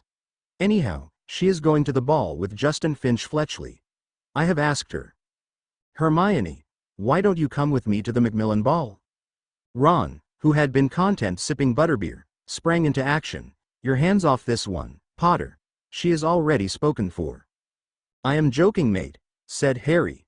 Harry, Ginny told me that she visited you here yesterday, Hermione said. So what happened? Nothing happened, Harry said. We had dinner and good time together, and that was it. We are not rushing things, but I am very hopeful for things to end in my favor. Talking of dinner, Ron said, Ginny told us that your elves cook very tasty food. Yes, and that's why I want you both to join me for dinner, or I'd get bored. Lord Potter, welcome to Greengrass Manor, said Astoria Greengrass, bowing to him. Ms. Greengrass, a real pleasure to meet you. Will you please use Harry when you are talking to me? She grinned. I see Daphne is being bad influence on you. The guy who trash-talked with people he never liked is being civil all of a sudden. Harry frowned. I trash-talked with whom? That grin did not leave her face. Well, Draco Malfoy comes to mind, and so does Crabbe and Goyle and that pansy Parkinson. Draco was a nutcase, Harry said. He was a moron who didn't know better. Anyway, why are you here, Harry?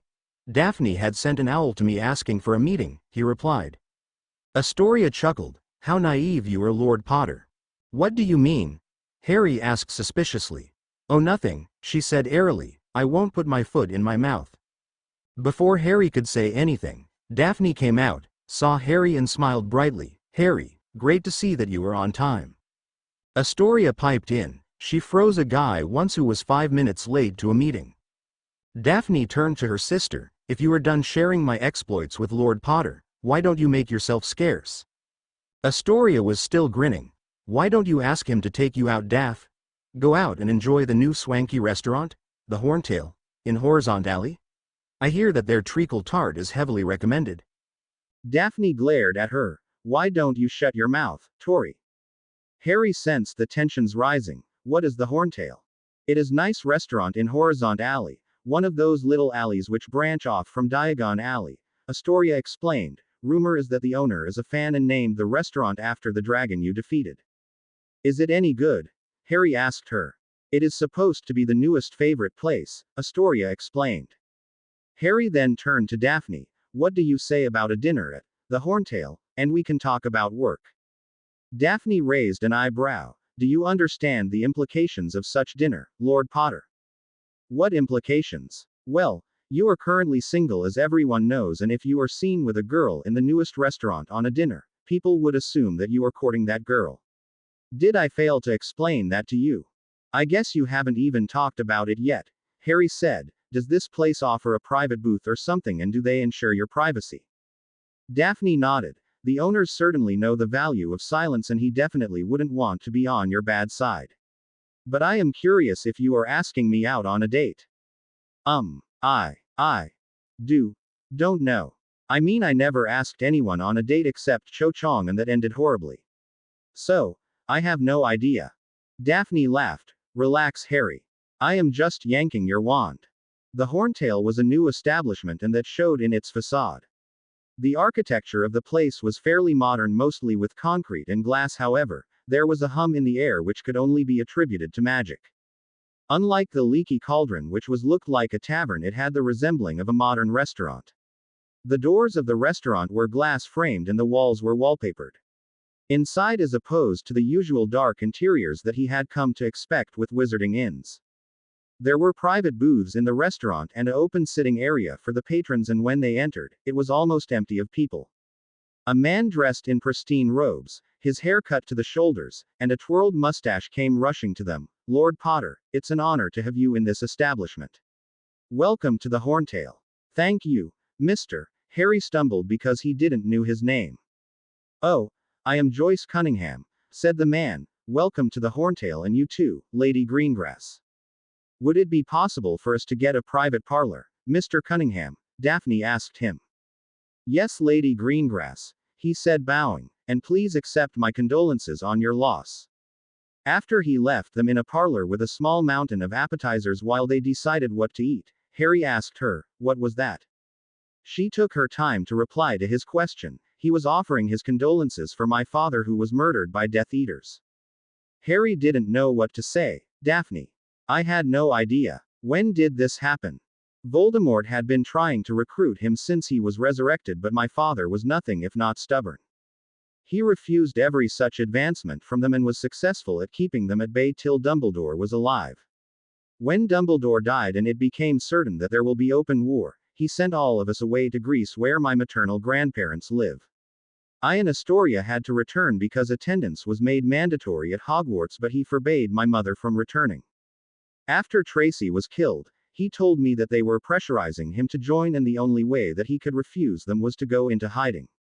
He told us that he will be hiding in France, and a week later, the Daily Prophet published the news that he was found dead in Diagon Alley.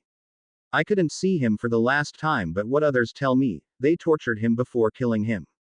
His skin was damaged, his flesh was burnt at places, and the damage of Cruciatus' curse was plain for everyone to see.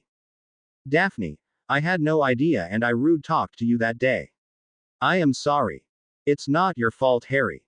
How could you know? And you have suffered more than all of us combined. You lost your parents, your godfather, Dumbledore, and Teddy's parents. If I could, I'd have prevented their deaths from happening. I still can see Sirius falling through the veil, the lifeless bodies of Remus and Tonks. I hear cries of everyone who died in the Battle of Hogwarts in my dreams. Harry, why you never said anything? How are you coping with it? It is not healthy to keep it all pent up inside you. Harry smiled ruefully. Whom can I tell? All of my friends and family were there with me in the battle. Everyone has lost some family in the battle, and I am sure they have the same problems that I do. You can talk to me, Harry, she said. I may not be able to help much, but I can listen to your worries. That is a very kind offer, Daphne, but what do you do when your feelings threaten to overwhelm you? I have seen you wearing a mask in public as if these things don't affect you, but I have also seen the real you. It may sound cliche to you, but I drown my sorrows in fire whiskey. My father liked to collect wines from across the world, and there is a very decent collection in my manor. Sirius was also like that. He kept a huge stash in Grimald Place, which I have transferred to Potter Manor since I started living there. Not to mention, the cellars of Potter Manor were already stocked. These days, I am trying different wines. Tell me about Sirius Black, Daphne said. I have heard a lot of things about him over the years, and he is as much of a legend as you. I'd like to separate the facts from fiction.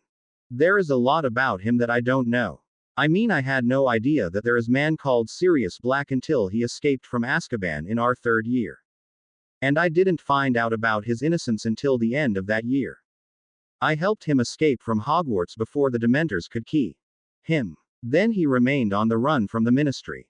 As far as I know, he went someone tropical region because he had sent me letter through some tropical birds which wouldn't fit my window. He returned to London when my name was entered in the tournament. He lived in Hogsmeade eating rats for sustenance so that he could be near me. When Voldemort arose from the dead, he went on to meet the members of the Order and to raise them against Voldemort. He was confined to London Townhouse for the entire 5th year and only went out when it looked like I was in mortal peril. I didn't get much time with him, but what little time we had, we rejoiced all those times. He was the closest thing to a father that I knew. I can't imagine the pain that you'd be going through, she said sympathetically. Do you miss him? I miss him still, he said. He gave up his life for me. I should have known that it could be a ploy. Daphne could see that the boy was in pain from the loss of Sirius. They both must have been pretty close if Sirius Black lived on eating rats just so he could be near his godson in times of his need. Harry, no one ever came to know but who entered your name in the Goblet of Fire. It became clear the night when Voldemort rose from the dead. Barty Crouch Jr., son of the former DMLE chief and head of the Department of International Magical Cooperation, Barty Crouch Sr. had a son who was a Death Eater and sent to Azkaban for torturing the Longbottoms to insanity. Everyone knows that son had died in Azkaban, but the truth is that he was alive and Barty Crouch was hiding him in his house. Later, Voldemort rescued him with the help of Peter Pettigrew. They subdued Alistair Moody and Barty kept Moody imprisoned in his own trunk. It was him who bewitched the goblet into thinking that there were 4 schools in the tournament and I was the only contestant from that school. What happened to him?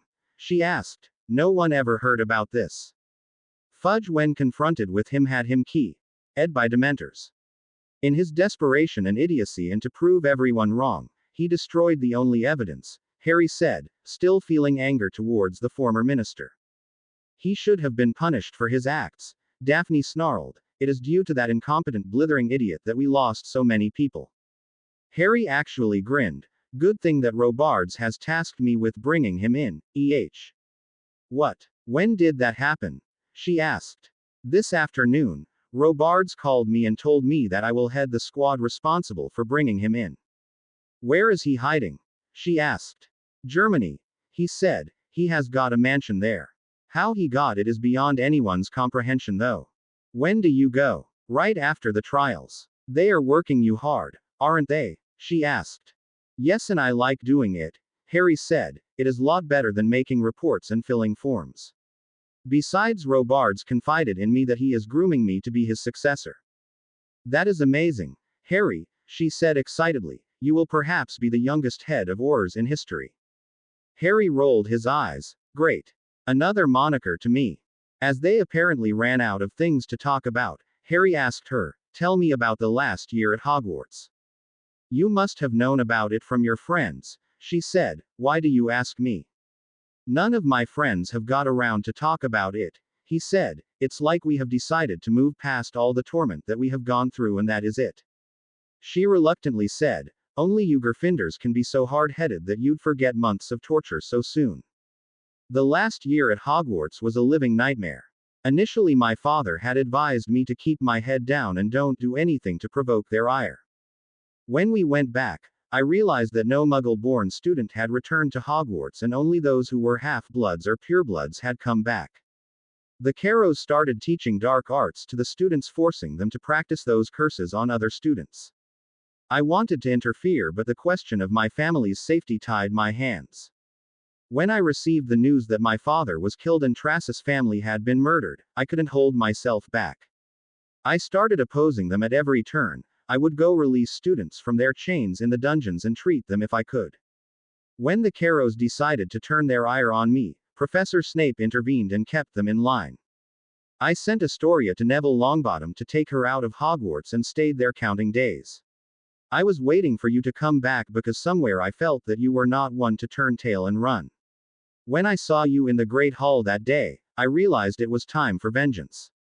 Many of the students in Slytherin didn't wanted to take part in it, but they did it because the other option was putting their families in danger. There were, however, a few students who did it willingly. Who were they? Harry asked with a bit of steel in his voice. Parkinson, Knott, Crabbe, Goyle and Bulstrode from our year were the chief ones, and Crabbe died in Hogwarts. Rest of them claimed that they were only following orders. This didn't come to my attention, Harry said. When did this happen? I have heard tell that some Aurors were sent to interrogate them, and they said that they were only following orders and therefore they were given clean shit. A storm brewed up in Harry's mind. How could this happen? What was Kingsley doing? He will have to meet the minister and see to it that they were punished for their crimes. I will ask Kingsley why this happened.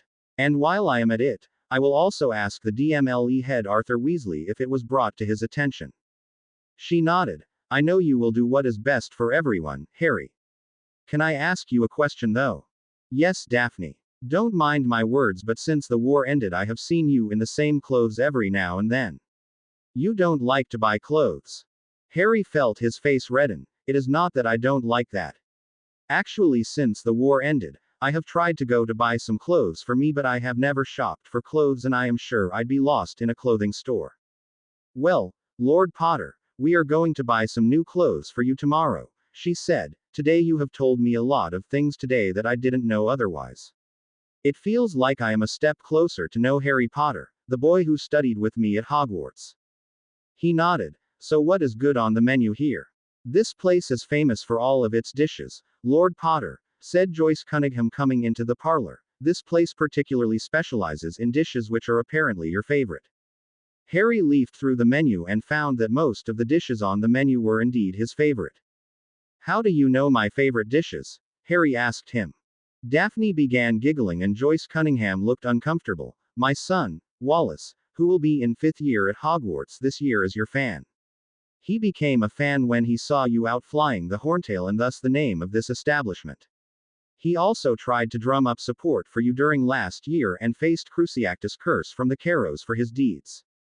Harry was wordless. He could not even imagine that a Slytherin would have dared to get support for him when anyone standing with him was tortured brutally. Please extend my thanks for your son, Harry said, and please tell him to drop me a letter. I'd like to meet him and thank him. Thank you is not needed, Lord Potter, but nevertheless I will get him to write a letter to you. Hermione Granger was perturbed. Her best friend Harry Potter had told her that Ginny Weasley had accepted the invitation of Neville Longbottom to be his date to the Macmillan ball, and this had visibly disturbed was hurting and he did not show it, but Hermione recognized it. After mulling over it for a couple of days, she had decided to confront Ginny about friend deserved some happiness after all the things that he had been through. Ginny, what did you do? Hermione asked her. What do you mean, Hermione? She asked.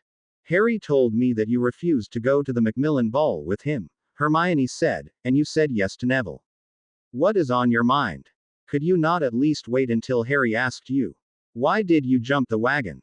Hermione, I knew Harry would ask me to the ball sooner or later. But as you know, I have never fancied any other boy than Harry ever in my life. Even when I dated Michael Corner or Dean Thomas, somewhere my thoughts were always on Harry. I realized I never got over my crush on him. I was only following your advice and I got him in the end. Last year, as you all were on the run doing whatever you had to do, I started to think that there can be a world where I'd have to live without him. A world where there are other boys too. I mean, in that time, Neville took up the mantle of the leader of the Dumbledore's army and defied Snape and Caros. He saved the students even at the cost of torture to himself. One time, They were torturing him with the Cruciatus curse and he told them to go to hell.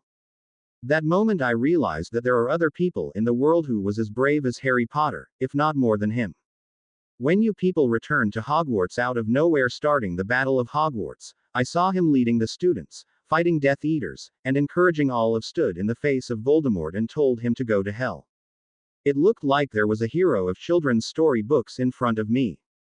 At that time, I really realized that I had never known Harry truly, but I hero worshipped the boy who lived and what he represented because I felt the same awe in Neville Longbottom's presence when Voldemort came up to Hogwarts marching at the head of the Death Eaters. At that moment, I decided to find if what I had felt for Harry was genuine or not. It is the reason that I took up Neville on the offer of accompanying him to Macmillan Ball. Do you want to get back with Harry or not? Hermione asked her straightforwardly. I am still trying to sort out my feelings. I realize that I have much growing up to do before I can tell him for certain, she said shrugging. We have had one short romance and we barely scratched the surface in that short time before you three went on your adventures, she said. I am still waiting to see how this would turn out in the end. Ginny, I thought you'd know him pretty well by now, Hermione said. The way you both were head over heels for each other, I thought you'd be announcing your marriage by the time Voldemort was dead. She snorted. That is ridiculous. Harry wants to live his life before he'd commit to anything, and I want to make a career with the Harpies before I'd consider marriage.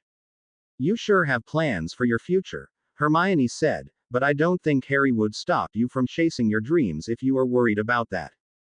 I know he won't, she said, but I still want to achieve something before marrying. What are your plans, Hermione? I want to work on so many things, she said, especially rights of magical creatures and for better treatment of Muggleborns. That is ambitious, Ginny said. Robards, I want a word, Harry said to the head Auror before they were headed to the courtrooms. What is it, Potter? Robards asked. What is being done about those students who cast unforgivable on students last year at Hogwarts? I have heard that they have escaped punishment. I have received reports from Savage who was tasked with these investigations, and he told me that in his opinion those students cannot be punished because they were only following orders. I don't believe a word of it, Harry said. They knowingly used those curses and hexes and should be tried before the tribunal. No, they are only school children and not war criminals, Robards said. We have found that none of them killed anyone, so we can't just put them in front of the tribunal. I can't believe this, Harry said exasperated. If you won't listen to me then I will go to Kingsley. Hold your horses, Potter, Robards snapped. I have already talked with the minister about it. You won't know it, but a team of Aurors is already asking questions of students who were at the castle last year. As soon as the reports come in, I will issue warrants for arrest of those who deserve to be brought before the Wizengamot. In fact, Kingsley has already asked me to put together teams for the same. I want to be on one of the teams, Harry said at once. You will be, he said, but it won't happen until we have tried Cornelius Fudge. For now, we are tracking these students and we won't let them disappear on us.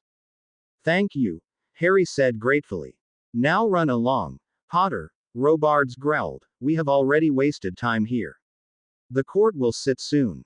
It was the last day of the trial, and everyone looked relieved that the ordeal was behind them. There were only a handful of Death Eaters left to be tried anyhow. It was supposed to go unhitched and then the Auror trainees would be free to go home for the day. The trials of most of the hardened Death Eaters had been concluded and they were sentenced to Azkaban. Today was the day for trial of those who were low-ranking Death Eaters or Snatchers. The ministry had also announced pardons for those who had been imperioused into working for Death Eaters like Stan Shunpike, and few others were in Azkaban when it was raided the second time. In a way, the trial was the end of the ordeals that they had faced and now they could move on. Harry had not spoken for any other Death Eater or was forced to give his statement in any other trial. Now this is the last case of these trials, said the chief, even though this person was not a Death Eater nor there was any evidence of her complicity in the crimes of the Death Eaters or their associates, but the Minister of Magic, Kingsley Shacklebolt, has requested this body to try. This court has been deferring the hearing of this matter until now when the moment is opportune. The next matter is Wizengamot vs. Rita Skeeter. Prosecutor Gawain Robards, Counsel for Defense Barnabas Brennan. Aurors, bring the accused in. Dean Thomas and Neville Longbottom hauled her in, tied in chains, looking emaciated and suffering from being in prison for so long without any trial whatsoever. They deposited her in the accused chair which tied her in place before they left. Brennan was a heavy thick-set wizard, who had a dense mustache, a goatee and looked to be in his 50s. He had thick accent and cruel-looking eyes. Robards stood from his place. My lord, this woman Rita Skeeter was a journalist by profession and has been accused of spying on the ministry officials, prominent personalities including the late Albus Dumbledore, Harry Potter and many more. She wrote lengthy disparaging articles full of lies against others in order to stir controversy and trouble. She also had access to certain information which was declared classified as secret by the ministry and hence, not available in public. Of her crimes is that she is an unregistered illegal animagus who takes the form of beetle. She had used this form to spy on people and to steal information. The charges against her are being an illegal animagus, accessing ministry secrets, tarnishing people's reputation by spreading falsehoods against them. Mr. Brennan, the charges are as follows: 1. Being an illegal animagus, 2. Espionage and 3. Defamation. Do you and your client understand these charges? We do, my lord, said Brennan. Mr. Robards, please call your first witness. The prosecution calls Ms. Hermione Granger, he said loudly. Harry was surprised because he didn't know that Hermione was going to be present at this trial. Robards was talking to the court. My lord, Ms. Granger is being called to testify about the fact that Rita Skeeter is an illegal animagus. After Hermione was administered the oath, Robards started. Ms. Granger, tell this court how you found that Rita Skeeter was an illegal animagus. It was actually Harry's idea, she said. Rita was getting too much information on us during the Triwizard tournament that only a few trusted people were supposed to know. We were frustrated because we couldn't not figure out how she was doing it. It was when Harry suggested that I should look into magical means of bugging. What is bugging? Asked Robards. Spying on someone. Hermione explained. There are numerous ways for muggles to spy on someone, but somehow, I knew there was no way that she could have used any of those ways to spy on my research. I found that there were charms that could be cast to eavesdrop, but those charms had a limited range. I had thought that maybe she was using an invisibility cloak, but the artificial eye of Alistair Moody could see through any invisibility cloak, and it was confirmed to me that she wasn't using it either. Then I guessed that she could have become an illegal animagus. I mean, I already knew Sirius Black, James Potter and Peter Pettigrew had become one, so it was not a long shot that she could also have become an animagus. After watching students who were passing on information about us to her or spouting lies about the school to them, my suspicions were confirmed. I finally caught her on the night of the third task after Harry Potter was brought in the hospital wing from the office of the headmaster. What happened after that? The ministry decided to not to believe Dumbledore and Harry about Voldemort's return, and I released her, making me promise that she won't be writing anything for a year. I tender the witness, said Robards, and the chief turned to Brennan. Any questions for this witness? No, my lord. I have no questions of this witness. Mr. Robards, do you have any other witnesses? The chief judge asked. Yes, my lord, he said. I am calling Minerva McGonagall, the headmistress of Hogwarts, as the next witness. She is one of the foremost authorities on transfiguration, and she was called upon to submit a report about Rita Skeeter. In short order, Minerva McGonagall was sworn in, and the chief judge turned to Brennan. Do you intend to question her credentials? No, my lord, he said. The defense accepts that she is an established authority in her field of study. The chief nodded to Robards, who approached Minerva. Professor McGonagall, please tell the court about your examination of Rita Skeeter. I was called upon by Auror Proudfoot, who was conducting the investigation in the doings of Rita Skeeter, to assess if she is an illegal animagus.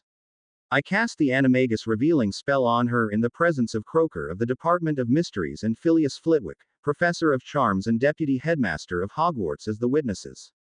The results of the spell showed that she is an animagus, and the report was duly signed and attested by me in the presence of the aforesaid witnesses. Robards picked up a parchment envelope which he gave to the judge. This is the report submitted by Professor McGonagall.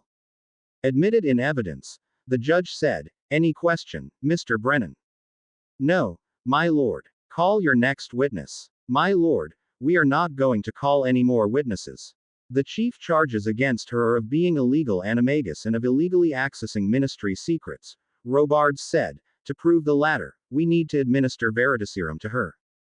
Objection, my lord, said Brennan, she is not a war criminal. The amendment in laws only covers those who were found to be involved in Death Eater activities. Since it has not been proved yet that she was involved in Death Eater activities, therefore, you can't administer veritaserum to her or it will be violation of her rights. Mr. Robards, my lord, during the last year when the ministry was ruled by the Death Eaters, she often wrote columns criticizing Harry Potter, the late Dumbledore, and she even consorted with known Death Daters like Corbin Yaxley, who was appointed as the DMLE chief during that period. In our investigation of Corbin Yaxley, we found that she was receiving gold regularly from the previous administration for writing those propaganda articles. Since she was actively supporting them, the law applies to her. But she didn't participate in any terrorist activities, protested Brennan. Mr. Brennan, for one to be complicit in any terrorist activity, it is not necessary for them to be wielding a wand and go around waving it and shooting hexes at people. Everyone has certain talents which they possess and use it for their gain and others' loss. The accused is a reporter, and a lot of witches and wizards believed her words. Her power is in her words, and for that reason, she can't be equated with a terrorist who had killed someone, but she is a terrorist, nonetheless. We have perused all the articles written by her during the regime of Death Eaters, and her views nauseate us. The hatred that she put in those words is highly contagious, and she cannot be allowed to spread her malcontent views and cause tumult for the new regime. We rule against you and order for her to be questioned under veritaserum. Veritaserum was administered to her as Brennan fumed in Robards began his questions. What is your name? Rita Skeeter. Did you take money from Death Eaters during the previous regime? Yes. You have published a lot of ministerial secrets which were otherwise classified as top secret. How did you access them? I often went in the banned places in the ministry in my animagus form. A little beetle can go unnoticed by anyone, and I could even ride in coat pockets of people, and they wouldn't be the wiser. At times, I used those secrets to make others do my bidding. Tell us about the year when the Triwizard tournament took place at Hogwarts. I watched the entire tournament throughout the 3 tasks. I was there when Harry Potter returned at the end of the 3rd task with Cedric Diggory's dead body. Robards turned to the court, the prosecution rests. The chief turned to the defense, Mr. Brennan, any defense? Brennan stood and addressed the judges. Mr. Skeeter is an investigative journalist whose job is to find out news which is being suppressed or which is lost in web of secrecy. The ministry has a sketchy record of having kept secrets in the past, secrets which were so vital that they could have rocked our society. It had no right to keep those secrets, yet it was done in the Name of Secrets Act, which is a violation of rights of people. Everyone has a right to know what our ministry is up to. Ms. Skeeter was doing what is considered a journalistic privilege, therefore, she cannot be made liable for publishing those articles. Also, the boy who lived or the late Albus Dumbledore are persons of influence in our society and people have a right to know them closely. Public looks up to them, therefore, they cannot be denied any information in which they are interested. If we punish Ms. Skeeter for her act of publishing those articles or articles about Harry Potter or Albus Dumbledore, it will take away her rights of expression and of people's right to other journalist will ever dare to do his duty in the future if Ms. Skeeter is punished for just doing her job. I rest my case. The judges conferred with each other before the leading judge turned to Skeeter. Rita Skeeter, you have been found guilty of being an illegal animagus, of leaking secrets of the Ministry of Magic, and of defaming several prominent citizens without having verified the insinuations that you made. For your offenses, you are sentenced to 20 years in a low-security wing in Azkaban and 10,000 galleons fine. If any of your estate remains, it shall be used to pay compensation to those whose reputation has been harmed by you. Aurors, take her away. The Aurors took her away while Harry silently cheered. The pest had got its due. This concludes the trial for those known as Death Eaters who worked for the wizard known as Voldemort. This court is dismissed from this moment, and we relinquish our power back the Wizengamot and the British Ministry of Magic. Though the trial was over, there were a lot of things left to be done, and while other recruits could go home, Harry was not so lucky. Robards asked him to stay back and join him in the office of the Minister of Magic. When they reached the office of the Minister of Magic, Kingsley sat with Arthur Weasley, Savage, and Williamson. Harry, take a seat, said Kingsley. After everyone was sat in their chairs, Kingsley spoke in his deep voice. Since a warrant of arrest has been issued for Cornelius Fudge, we have decided to not to wait too long. I have been in talks with my counterpart at German Ministry who has promised full cooperation. You, Longbottom, Proudfoot, Finch Fletchley and Thomas will be taking a portkey to Germany 2 days from now. The German Ministry has promised to provide oars to you if you need it, and they are also providing you with a place to stay during the duration of this operation. We have also found about the security of his hideout. The first line of defense is the wards, which are extensive and deadly. You'll need to destroy them before you can has hired private security, which I am told are mercenaries, and they will need to be dealt with. And remember to lay down the wards so that no one would be able to escape from there. Since you are nouveau in these matters, Proudfoot will be your mentor. Remember to obey his word. What are we to do when we capture him? He asked. Once you capture him, bring him to me, Kingsley said. I will summon the Wizengamot when we are ready to try him. I don't need to tell you that you can't vote in his trial though, because you'll be a witness. What is the status of investigation in his cases? Harry asked. It is almost completed, Kingsley said. Proudfoot and Savage have been looking into his dealings while in the office, and there are a lot of questionable decisions that he made while in office. Now we come to the uncomfortable part. What is that? Harry asked suspiciously. We weren't able to find many witnesses against him because he covered his tracks cleverly. The most plausible witness that we could get against him was the one who was the accomplice in his crimes, and that person is Lucius Malfoy, Harry said with venom in his voice. Are you really going to ask his help? And do you think he will help you? Harry, said Arthur Weasley, he has already offered to give us all the evidence that we will need to nail down Fudge, and in return his sentence to be reduced. How much? Harry asked. He has been given life imprisonment in the top level of Azkaban, said Kingsley, and he is demanding 10 years or less in Azkaban in a low security wing if we take his help in nailing down Fudge. Don't we have enough evidence to convict him without taking Malfoy's help? No, Harry, Kingsley said. Fudge had destroyed every bit of evidence against him when he left Britain. And Malfoy has already helped us in convicting a lot of Death Eaters already. He had evidence against all of them. It looks to me that you have already made up your mind, Harry said angrily, so why do you even need me here? Because the decision to commute his punishment will not be taken pleasantly if we announce it to the public, said Arthur. We want you to stand with us on this decision. No, Harry said flatly. I hate Fudge with every fiber of my being, but I loathe Lucius Malfoy. I won't stand with you in this decision. Harry, please, said Arthur. I know it is distasteful to you as it is to me, but there is no other way that we can get sufficient evidence to convict Fudge otherwise. We'd end up looking like fools if we catch him and he is exonerated for lack of evidence. Minister, I see you have already made up your mind, Harry said, and I know you'll do what you think fit. I will do what I can to oppose you.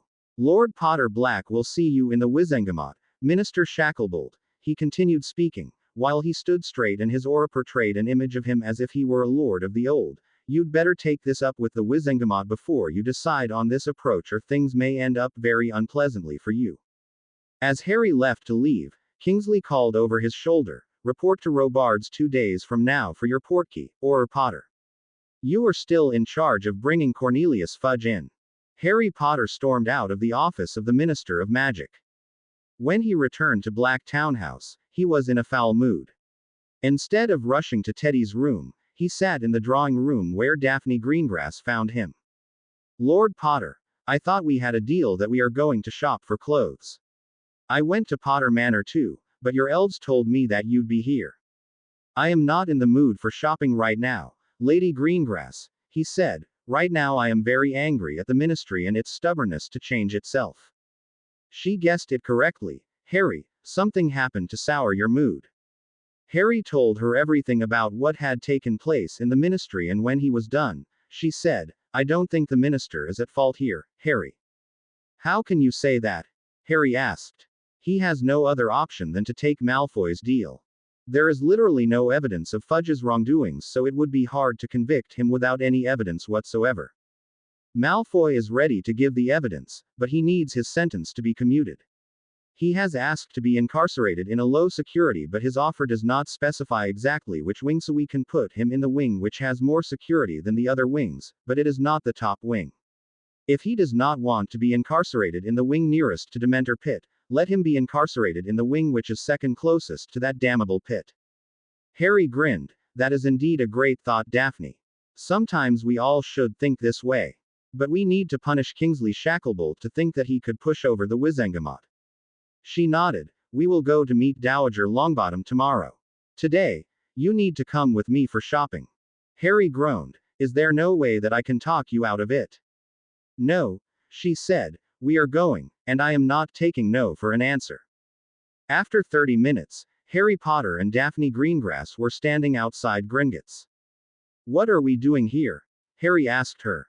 You'll need to withdraw money for any shopping, she said. They gave me the checkbook, Harry said. I only need to put in the money and stamp it with my signet ring. She grinned. And did they tell you if those checks will be accepted in the Muggle world? Muggle world? He asked. What are we going to do in the Muggle world? I love wizard clothing, but Muggle clothes are also comfortable and fashionable, she said. Besides, it helps to stay updated in fashion if we are to venture out in the Muggle world, so we won't stand apart from others. You make good point, Harry said. How do you draw Muggle money from Gringotts though? Give a check to the teller and tell him that you'll need the money in Muggle money, she said. I have done it a lot of times. Let's do it then, Harry said, taking her arm and entering the bank. Both of them failed to notice Bozo, the cameraman, who took a quick photo of them as they were climbing up the stairs of the bank. The first stop for the night that they made was at a shop called Harrods. Harry had no idea about it, but judging by the shop front and the location of the shop, it was certainly costly. He knew that Vernon had shopped her at times because then Aunt Petunia would brag about it to anyone who would listen. Daphne, are you sure this is not going to burn a hole in my pocket? He asked. Relax, Harry, she said. It is not as expensive as Twilfit and Tattings where we will be going after this. This is the high-end place where the elites can shop. I have been here with Tracy in the past and we love the clothes here. And you have so much money that if you brought 3 wardrobes, that'll hardly make any dent in your fortune. You are the Lord of Potter and Black, you shouldn't worry about these trifles. All right, Daphne, he said, do what you'll. I am at your mercy today. Firstly, she took him in the section which held shirts. Start selecting. Harry picked up a few of them. I think I'll take these. She sighed and motioned for one of the helpers around. Bring me one of those carts that you people have. We have a long shopping to do. As he fetched the cart for them, she turned to him. What is wrong with you? You are a lord. Start behaving like a lord would. Why are you so worried about money? Why are you behaving like a child who does not understand the simplest of instructions? Because that is the way I was raised, he said. My aunt never got me anything new. All I had was Dudley's cast-offs. I got new clothes for the first time when I brought my Hogwarts uniform. I have never done this, okay. She was ashamed of her outburst. I am sorry, Harry. I didn't realize that you were so badly hurt. I promise I won't do anything to hurt you.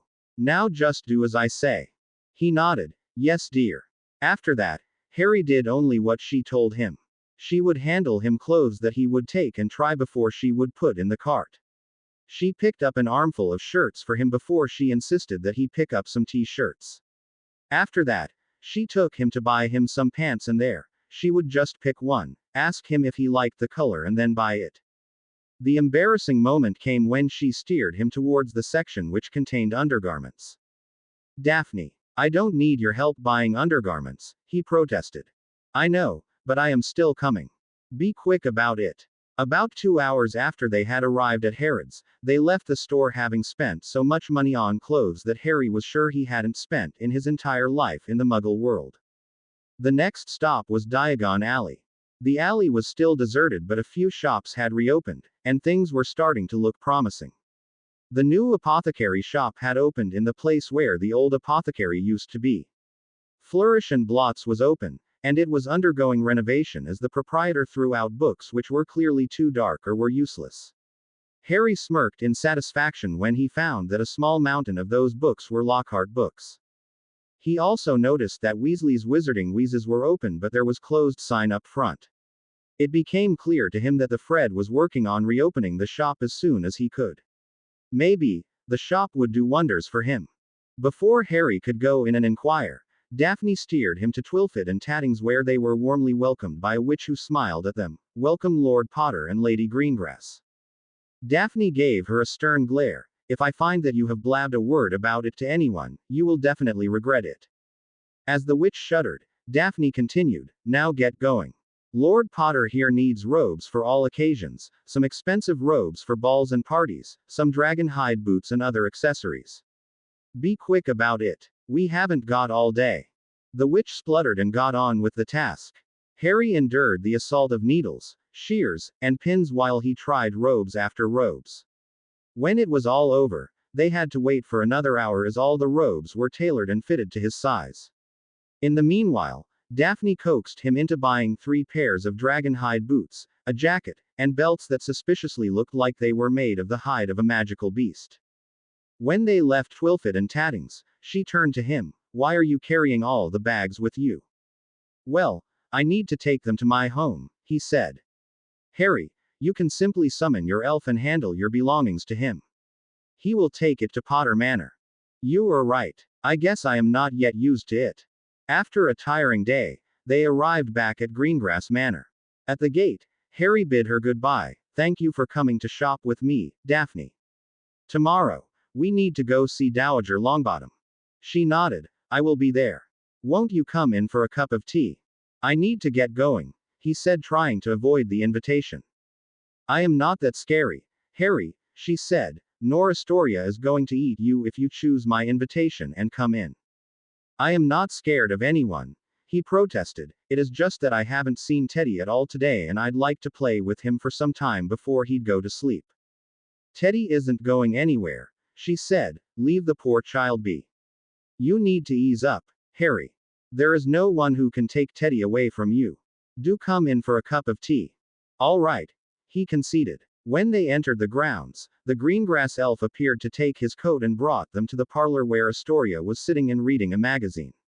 She looked up from her magazine and growled, Damn Daphne, you can never warn me before you bring Harry freaking Potter in the house.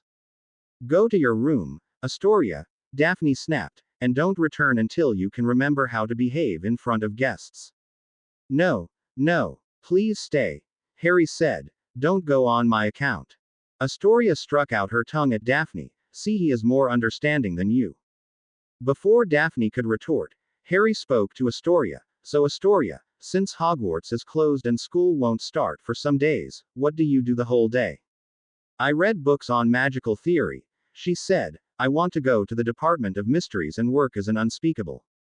Have you ever been in the department? Harry asked. No, she said, but I have heard that it is a mysterious place. Yes, it is a mysterious place, Harry said. The door itself is a puzzle for anyone who doesn't know how to open it. The entrance chamber has a revolving door that would take you to different sub-departments. Have you been to the department? She asked excitedly. Yes, Harry said. 6 of us went to the department to rescue someone in my 5th year. Tragically, it was a trap and I lost someone very dear to me. Tell me about the. Astoria began to say before Daphne cut her off. Enough, Astoria, you can ask him your questions other day.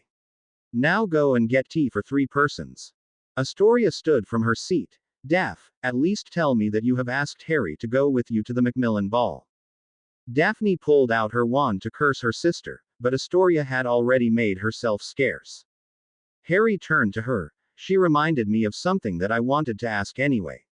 I know we are not dating and that it may not be right, but will you come to the Macmillan ball with me as friend? Why do you ask me? She asked. What about the Weasley girl? I thought you two were dating each other. No, Harry said. We had broken off before I went on the run, and we haven't connected since. She is going to the ball with Neville. So will you go with me? I'll think about it. Harry returned to Potter Manor from Greengrass Manor and crashed into his bed. It had been a tiring day for him.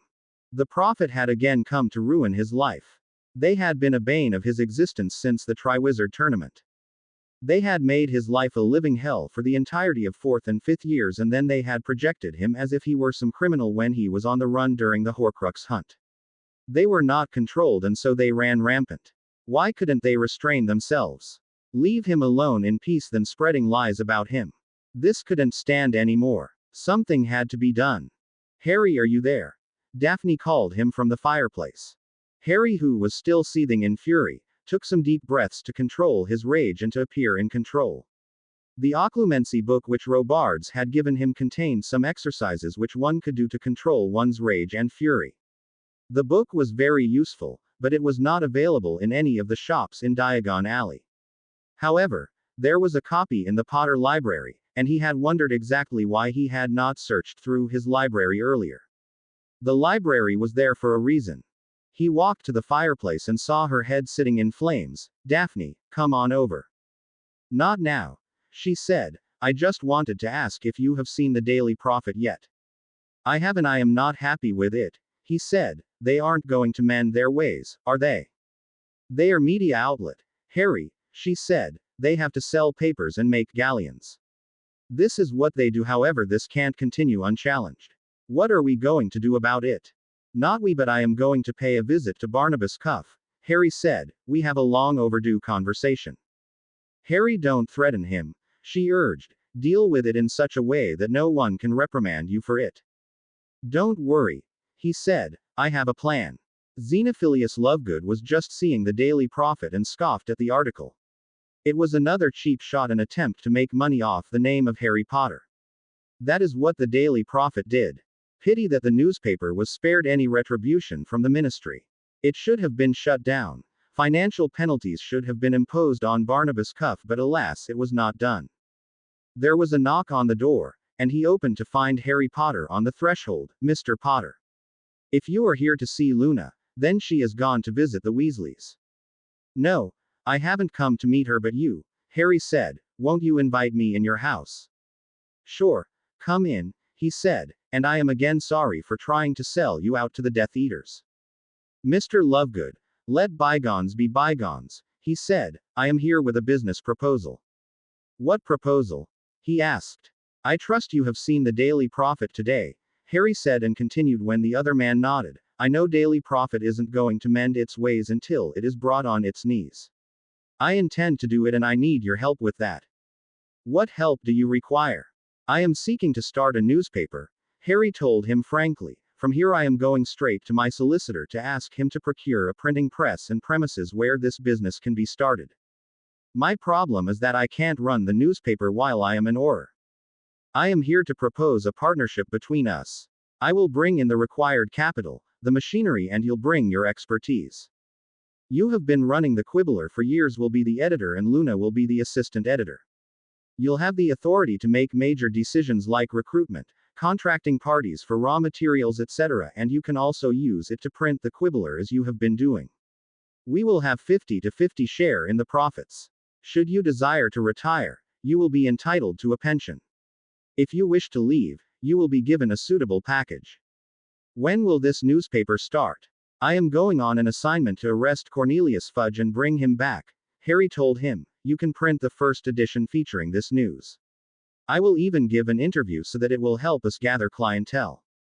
Xenophilius nodded. I'll print the first edition right here in my home and have it delivered to the agencies. Later, when the building is fully functional, we can start operations from there. This news and an exclusive interview from you would be quite helpful to us in making a clientele. The Quibbler's clientele, which has grown substantial thanks to you, will also subscribe to the newspaper.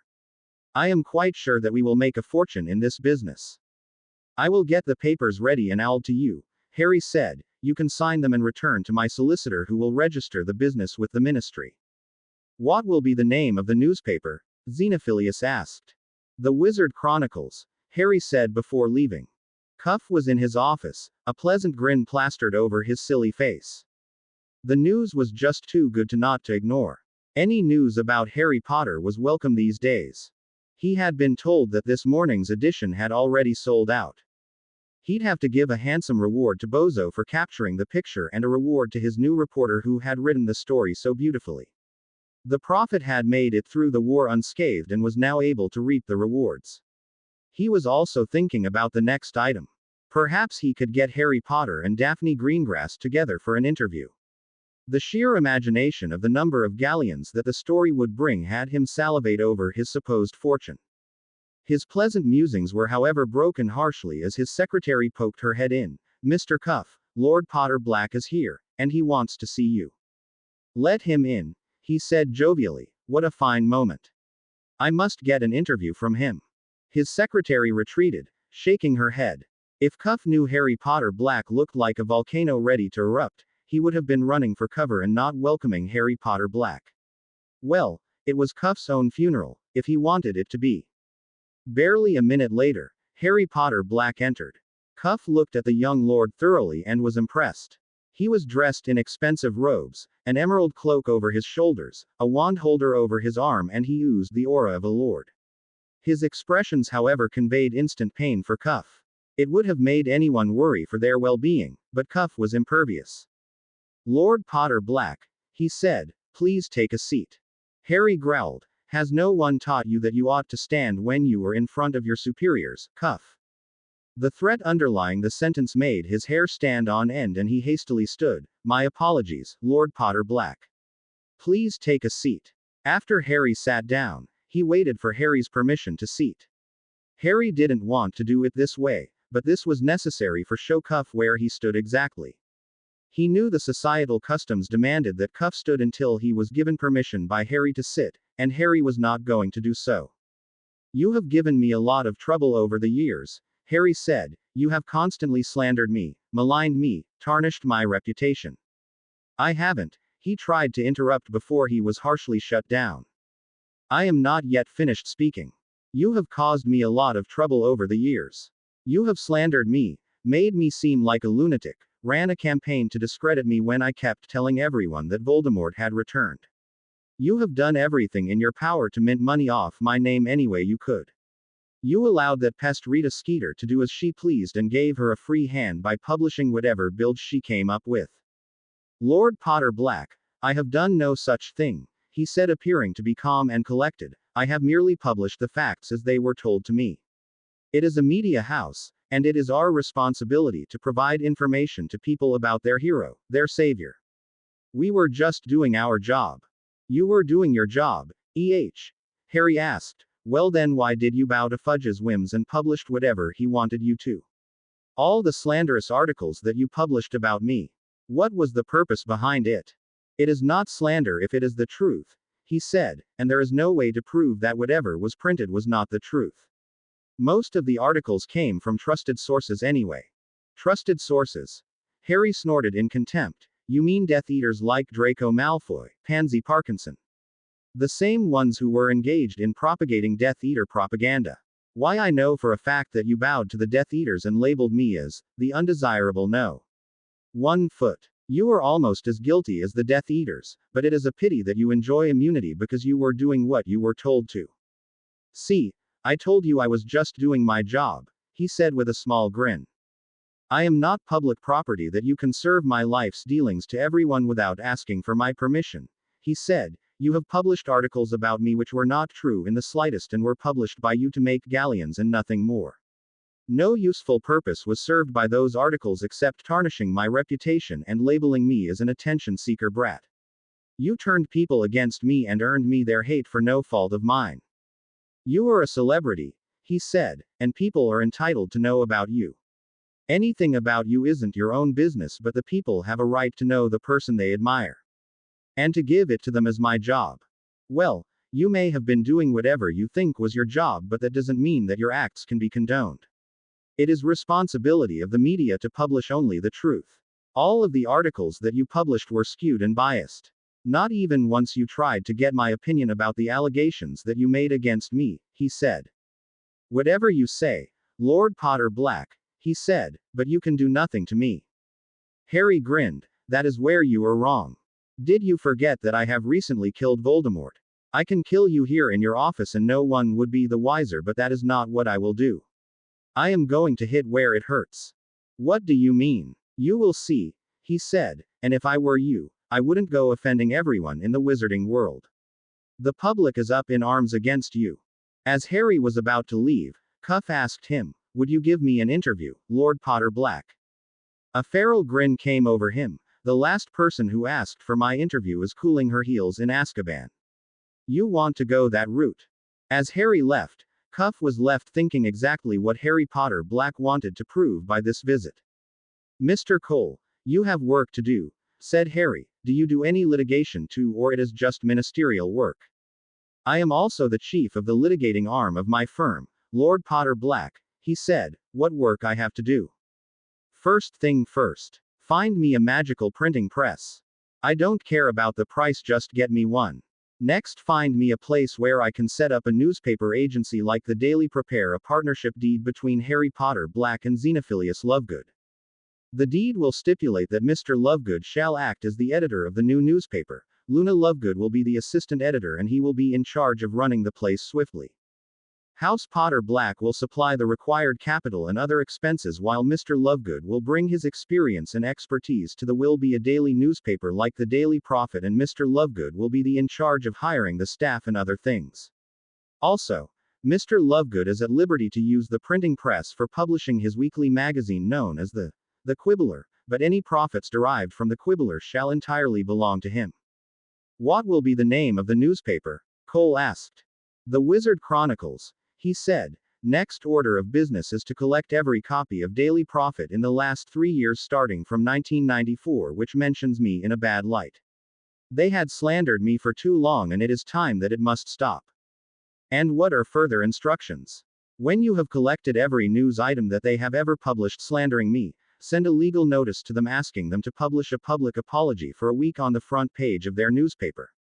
Further, demand them to cease and desist from publishing anything about me unless they verify its authenticity.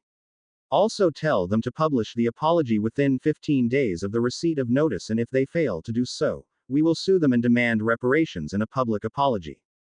"Have you talked to Mr. Lovegood?" he asked. "Yes, Mr. Lovegood has told me that he is willing," Harry said. "Prepare the papers and owl them to him. He is waiting on you. Send me an owl when this is done. I'll have further instructions for you.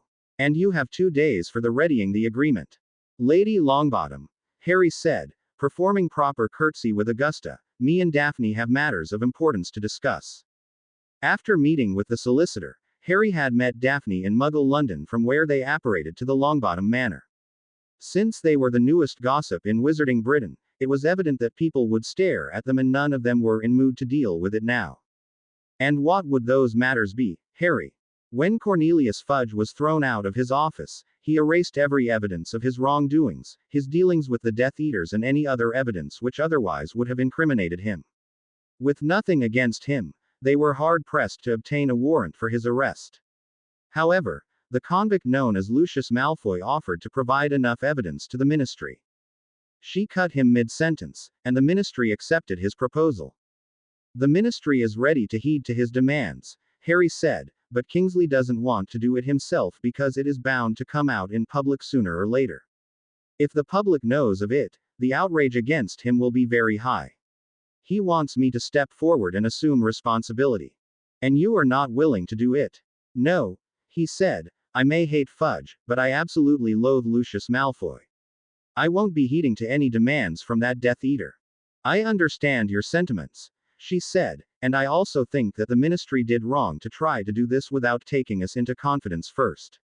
This minister keeps forgetting the lesson that I imparted to him." That evening, Ginny Weasley visited him again. Truthfully, he had been waiting for her. He knew that he would visit him sooner or later as soon as she saw the newspaper. What he was apprehensive about was her reaction to the news. Would she take it as some form of betrayal and become angry with him, or would she understand that it was just another trash news published by Prophet without any substance to it?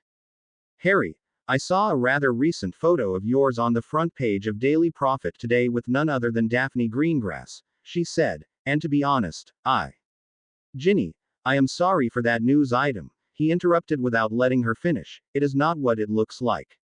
Daphne and I are not dating, nor she is trying to trap me or something like that." "Relax, Harry," she said. "I know it is all just garbage that the Prophet is famous for. Hermione has told me that you and Greengrass are friends and nothing more." I don't believe that you'd do anything like that. If you were to date Greengrass, you won't hide it from the world. Also, you had told me that Greengrass is teaching you things about our society that you should have known anyhow. If there was anything going on behind everyone's back, you wouldn't have told me about her.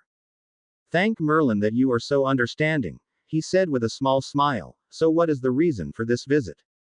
I wanted to ask Till when you'll let them walk over you. Why don't you take some action against them? They can't keep getting away with everything that they do.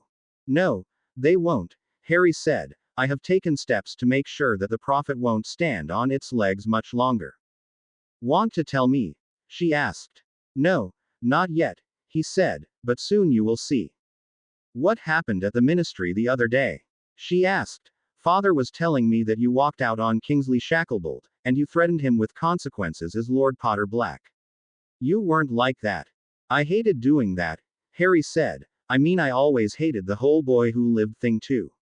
If I had wanted to use my influence, I would have befriended Malfoy and strutted around the castle like a peacock. But the ministry is doing things that shows that it is not going to mend its ways anytime soon. It was this reason that I had to use proper forms with the minister.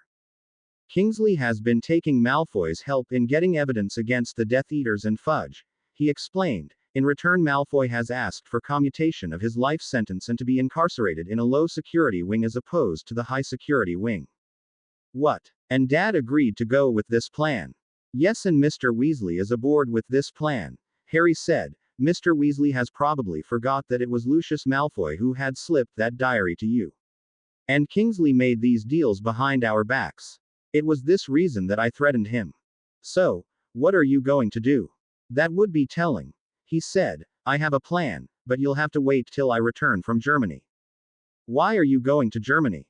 Robards has made a team of Aurors to go and arrest Cornelius Fudge. He has been escaping justice for so long. About time, she said. He needs to pay for everything that he did. He will, Jin, Harry said, but that is the problem. That man has covered his tracks quite smartly, and you can catch a crook only with the help of another crook. To deal with one devil, the ministry is ready to shake hands with the other. Harry, I know you are angry, Kingsley was saying, but you must understand. In politics, one must make some unpleasant decisions. We can't try Fudge for his crimes without any sort of evidence against him, which I must remind you, has been destroyed by him. What evidence Lucius Malfoy provided gave us probable cause to arrest him and bring him here. But to successfully prosecute him, we'll need more. I have no other recourse than to make a deal with him. Kingsley had summoned him to his office as he arrived at the ministry this morning. The team which was to be sent to arrest Fudge was ready to depart.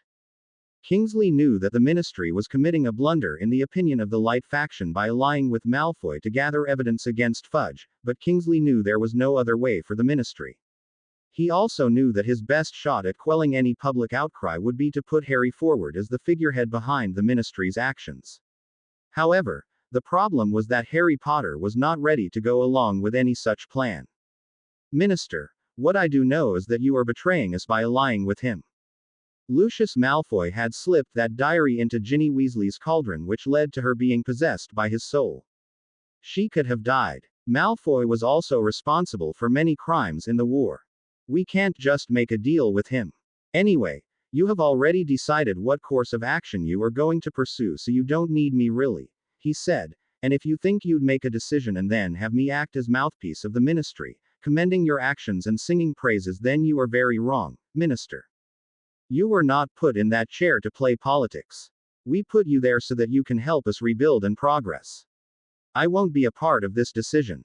And when I return, Elder Longbottom is going to summon the entire Wizengamot and tell all. We will talk then. Now if there is nothing more to say, then I bid you good day, Minister.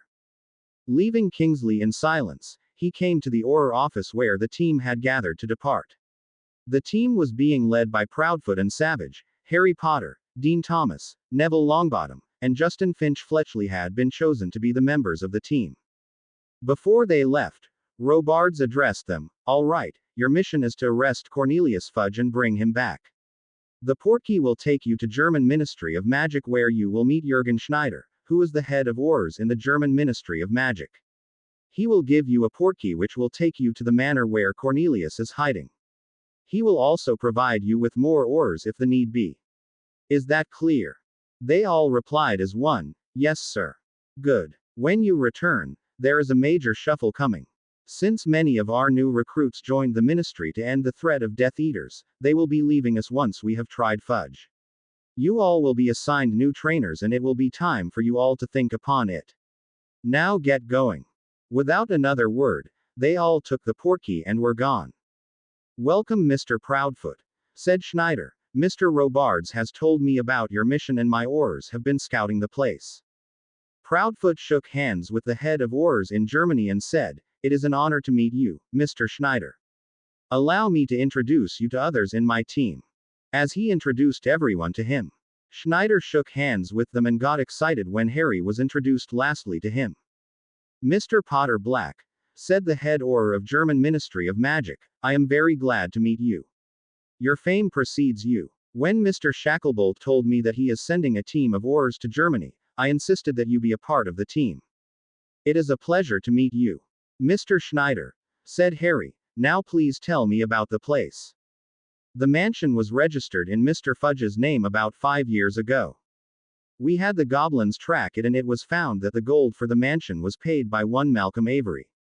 They paid 1,000,000 galleons for the place. We have the receipt of the transactions showing the inflow of gold. Mr. Fudge has been living here for the past 3 years and at first, he was very outgoing and liked to meet people from the ministry, no doubt hoping to curry some favors the ministry officials. However, when Albus Dumbledore was killed, he went into seclusion. He hired mercenaries to provide him protection around the clock. Since he has not done anything illegal, we couldn't interfere. He has been a model citizen really. Living in peace, following the laws, and paying his dues. If he is living peacefully, then why did you tell us about his whereabouts? Asked Auror Savage. When you know who was killed and I heard from some sources that he is being looked for, I inquired deeper. It was then that his atrocities came to my knowledge. He is a criminal in Britain, and he must face justice for his deeds, he said. Besides, I wanted to score a favor with Mr. Potter Black. What favor? If sometime, a dark wizard arises in Germany, I want Mr. Potter to promise that your ministry will help us. I can't promise for the ministry, but I'll definitely do everything in my power to help you, Harry said. Now if you please, show us the maps that you must have prepared for his location and tell us the details of his security. We will be making a move to arrest him tomorrow. We can't tarry. Of course, he said, however you don't need to fear that he would run for it. I have placed some of my best Aurors on him. He hired a company of mercenaries 6 months ago to provide him security. There are generally about 10 wizards in a company, so you can be sure that he has at least 10 guards. There are 4 gates to enter the property, and all are watched at all times. You can't go knocking on doors because the guards won't let you enter. We have also detected a lattice of runes around the property, and it is safe to assume that there are wards protecting the property. It won't be easy work. Leave that to us, Mr. Schneider, Proudfoot said. Fudge won't know what hit him. Mr. Schneider sent them to a safe house where they were to rest for the day. They planned to use the day to make plans, divide responsibilities, and to decide what to do if things went pear-shaped for them. The Quibbler was a weekly magazine, but this morning, it had published the magazine for the second time in a week. Ever since Harry Potter had given an exclusive interview to it, they had slowly become one of the favorites of the wizarding world. But, since the war ended, Mr. Lovegood was again drifting to his old habits and strange news, absurd headlines, and ridiculous claims. This morning, however, there were no other news but an advertisement. It ran for 2 pages. Harry Potter Black announces a newspaper. Recently, Harry Potter Black has announced launching a newspaper by his own efforts. Mr. Potter told me in person that he is disgusted with the state of media outlets in this country and their propensity to peddle fake news and create rumors where none exist. In his own words, I wasn't plagued as much by Voldemort as I was plagued by reporters. He also expressed that he is visibly upset with media's malicious attempts at tarnishing his image, portraying him as a crazy person, labeling him as a fraud and attention seeker and rumor monger. With the media taking unusual interest in his life in the last 3 years, He has been fed up with how the details of his private life has been aired for the world to see. It was also his opinion that the way media bowed to the ministry instead of bringing the truth to the people, it has failed in fulfilling its duty. Therefore, he has decided to launch his own newspaper, The Wizard Chronicles, in collaboration with the House of Lovegood. The business has been duly registered with the ministry and necessary permissions have been acquired. For yearly subscription to the newspaper, readers can send their owl with a check for 5 galleons to the following address: Gornick Goblin, manager of Potter Black, Gringotts, Diagon Alley, London. At Greengrass Manor, one Astoria Greengrass had just finished reading The Quibbler and turned to her sister, who was sitting in a chair and reading a book on theory of charms. Did you give him the idea, Daff? No, she said, I had no idea that he was going to do something like that. I wish he had told me before so that I could be a partner in this venture. Maybe he does not want anyone to be a partner, she said. I mean, maybe he is apprehensive that if someone has even an ounce of control in it, they can use it to manipulate the news like the prophet. I guess you are right, she said. Still, I wish I could be a part of this. But then maybe he wanted something out of the partnership between Potter Longbottom Greengrass. I mean, Greengrass Potions is not a part of the agreement and neither are House Longbottom's investments. How many letters have you received from witches and wizards in England? Astoria asked, telling you to keep your claws off the savior of Wizarding World.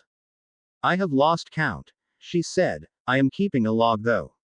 Once Orr Potter returns from his mission, I am going with a list of all those persons to him and ask him to act. You really want to file complaints and sue all those people? Astoria asked. No, Daphne said. I will be happy with an apology, but I am not going to get an apology until I bring him in it. Well, you weren't a Slytherin for nothing, said Astoria, grinning at him. At Weasley's Wizard Wheezes, Ron Weasley had come to visit his brother for a meeting. George, I have an idea, said Ron, and it is bound to be one of the best sellers. Now you have to keep your promise to me. What are you talking about? You had told me that if I came to you with an idea that would outdo any other's idea that you had, then you will let me handle the Hogsmeade shop, Ron said. I have found one idea. We will see, said Fred. First tell me about your idea. We can sell a map like the Marauder's map, Ron said. It can be based on anyone's house, manor or whatever. We sell blank parchments to them with the enchantments written in it. The buyer goes through their house while saying the necessary spells and the spell will trace the map of their house on the parchment. Very fine idea, Ron, Fred said, but this product can be dangerous in the wrong hands. Imagine if someone used it to map the ministry. What will happen then? Ron visibly deflated. So, what does it mean? We can't use this idea, Fred said, but since you fulfilled the condition, you will run the Hogsmeade shop when we open it. We had purchased it before the 7th year broke out, but with things being the way they were last year, we decided not to open it. We will have a proper opening ceremony before Hogwarts reopens. What are your plans? Are you going to join the Aurors?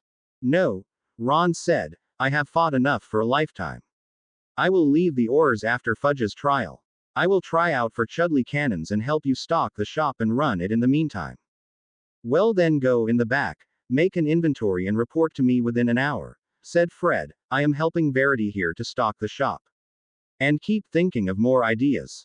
At the same time, Ms. Hermione Granger sat in shock in her room at the Burrow. The reason for her shock was the letter that an owl had delivered to her about 5 minutes ago. She had been invited to repeat her 7th year at Hogwarts and she had also been chosen the head girl. Hermione hadn't hoped to be made the head girl after she had spent the last year on the run. She had thought that McGonagall would be offering it to Ginevra Weasley.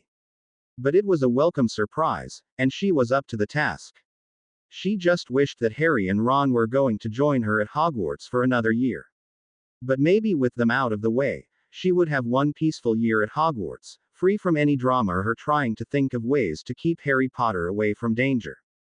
Harry Potter, or as she should say, Harry Potter Black. Her best friend and brother in all but blood. Ever since the war ended, it looked like he had become a different person. Before this, he used to come to her for a solution to his problems. Now he took them head on and solved them. Mr. Weasley had told her that Kingsley had first reached out to Harry for his affirmation on the foster program, and it was his interview that had moved the wizarding world. The foster program was proving to be tremendous success. Last the ministry heard, there were only 3 children left in the orphan wing who were yet to be adopted to be given to foster.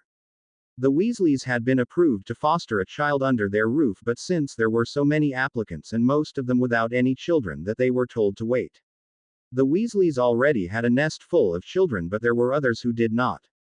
The ministry had decided that if any children were left, they could ask the Weasleys to foster them. Her friend also had become a voice in the Wizengamot. Mr. Weasley had told her that he had threatened Kingsley Shacklebolt with consequences as Lord Potter Black, something which he wouldn't have done 2 years ago. Her friend had changed a great bit in a short time after the war, and she, Hermione Granger, was not sure whether to be pleased or worried.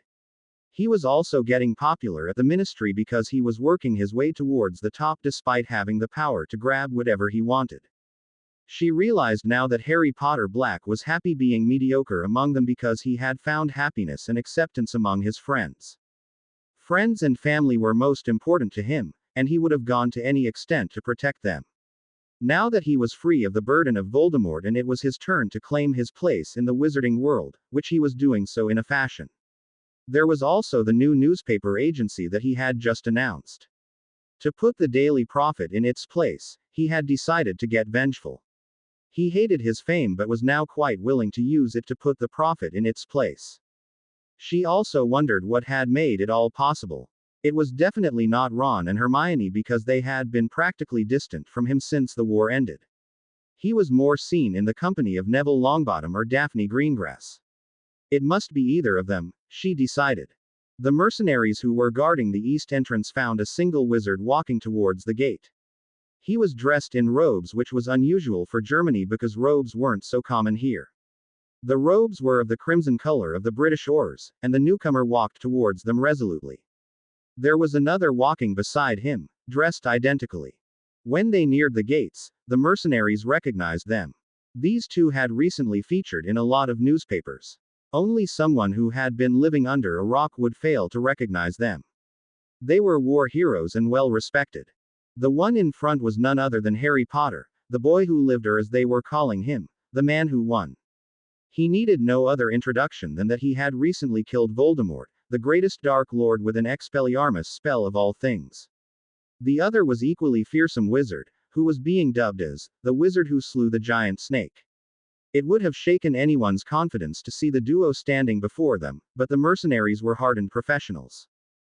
"Good morning," said Harry Potter. "Before we start trading spells, I want to know if you blokes will leave peacefully and allow us to arrest Cornelius Fudge." "No," said one of the mercenaries, "we have taken a contract to protect his life and we will do it even at the cost of our lives. To break the code is akin to committing suicide for us. If that is the case, then you are surrounded by 20 oars on all sides. We may suffer some losses, but I promise you that you will fail in the end. So, let's cut our losses and allow us to arrest Fudge." "If I were you," said one of the other mercenaries, "I'd return to where you come from. You have an inflated ego with having defeated one Dark Lord." "I was hoping it will not come to that," said Harry Potter, and in a swift motion, his wand was out. His draw was so fast that they couldn't even see it. Before any of them were the wiser, the boys shouted, "Stupefy." Another red jet flew from beside Harry Potter and 2 of the mercenaries were out of commission. Before the third one could decide what to do, he was tied down with chains. 3 more oars emerged while Longbottom and Potter secured the downed mercenaries. The one in lead shoved 3 drops of a potion down the captive's throat. A few seconds later that it took for the potion to take effect, he asked, "Tell me about the wards." "There are no specialized wards on this manor. The usual anti-apparition, anti-portkey wards," he answered. The man signaled to another who started waving his wand in the air while the interrogation continued. "How many wizards are inside?"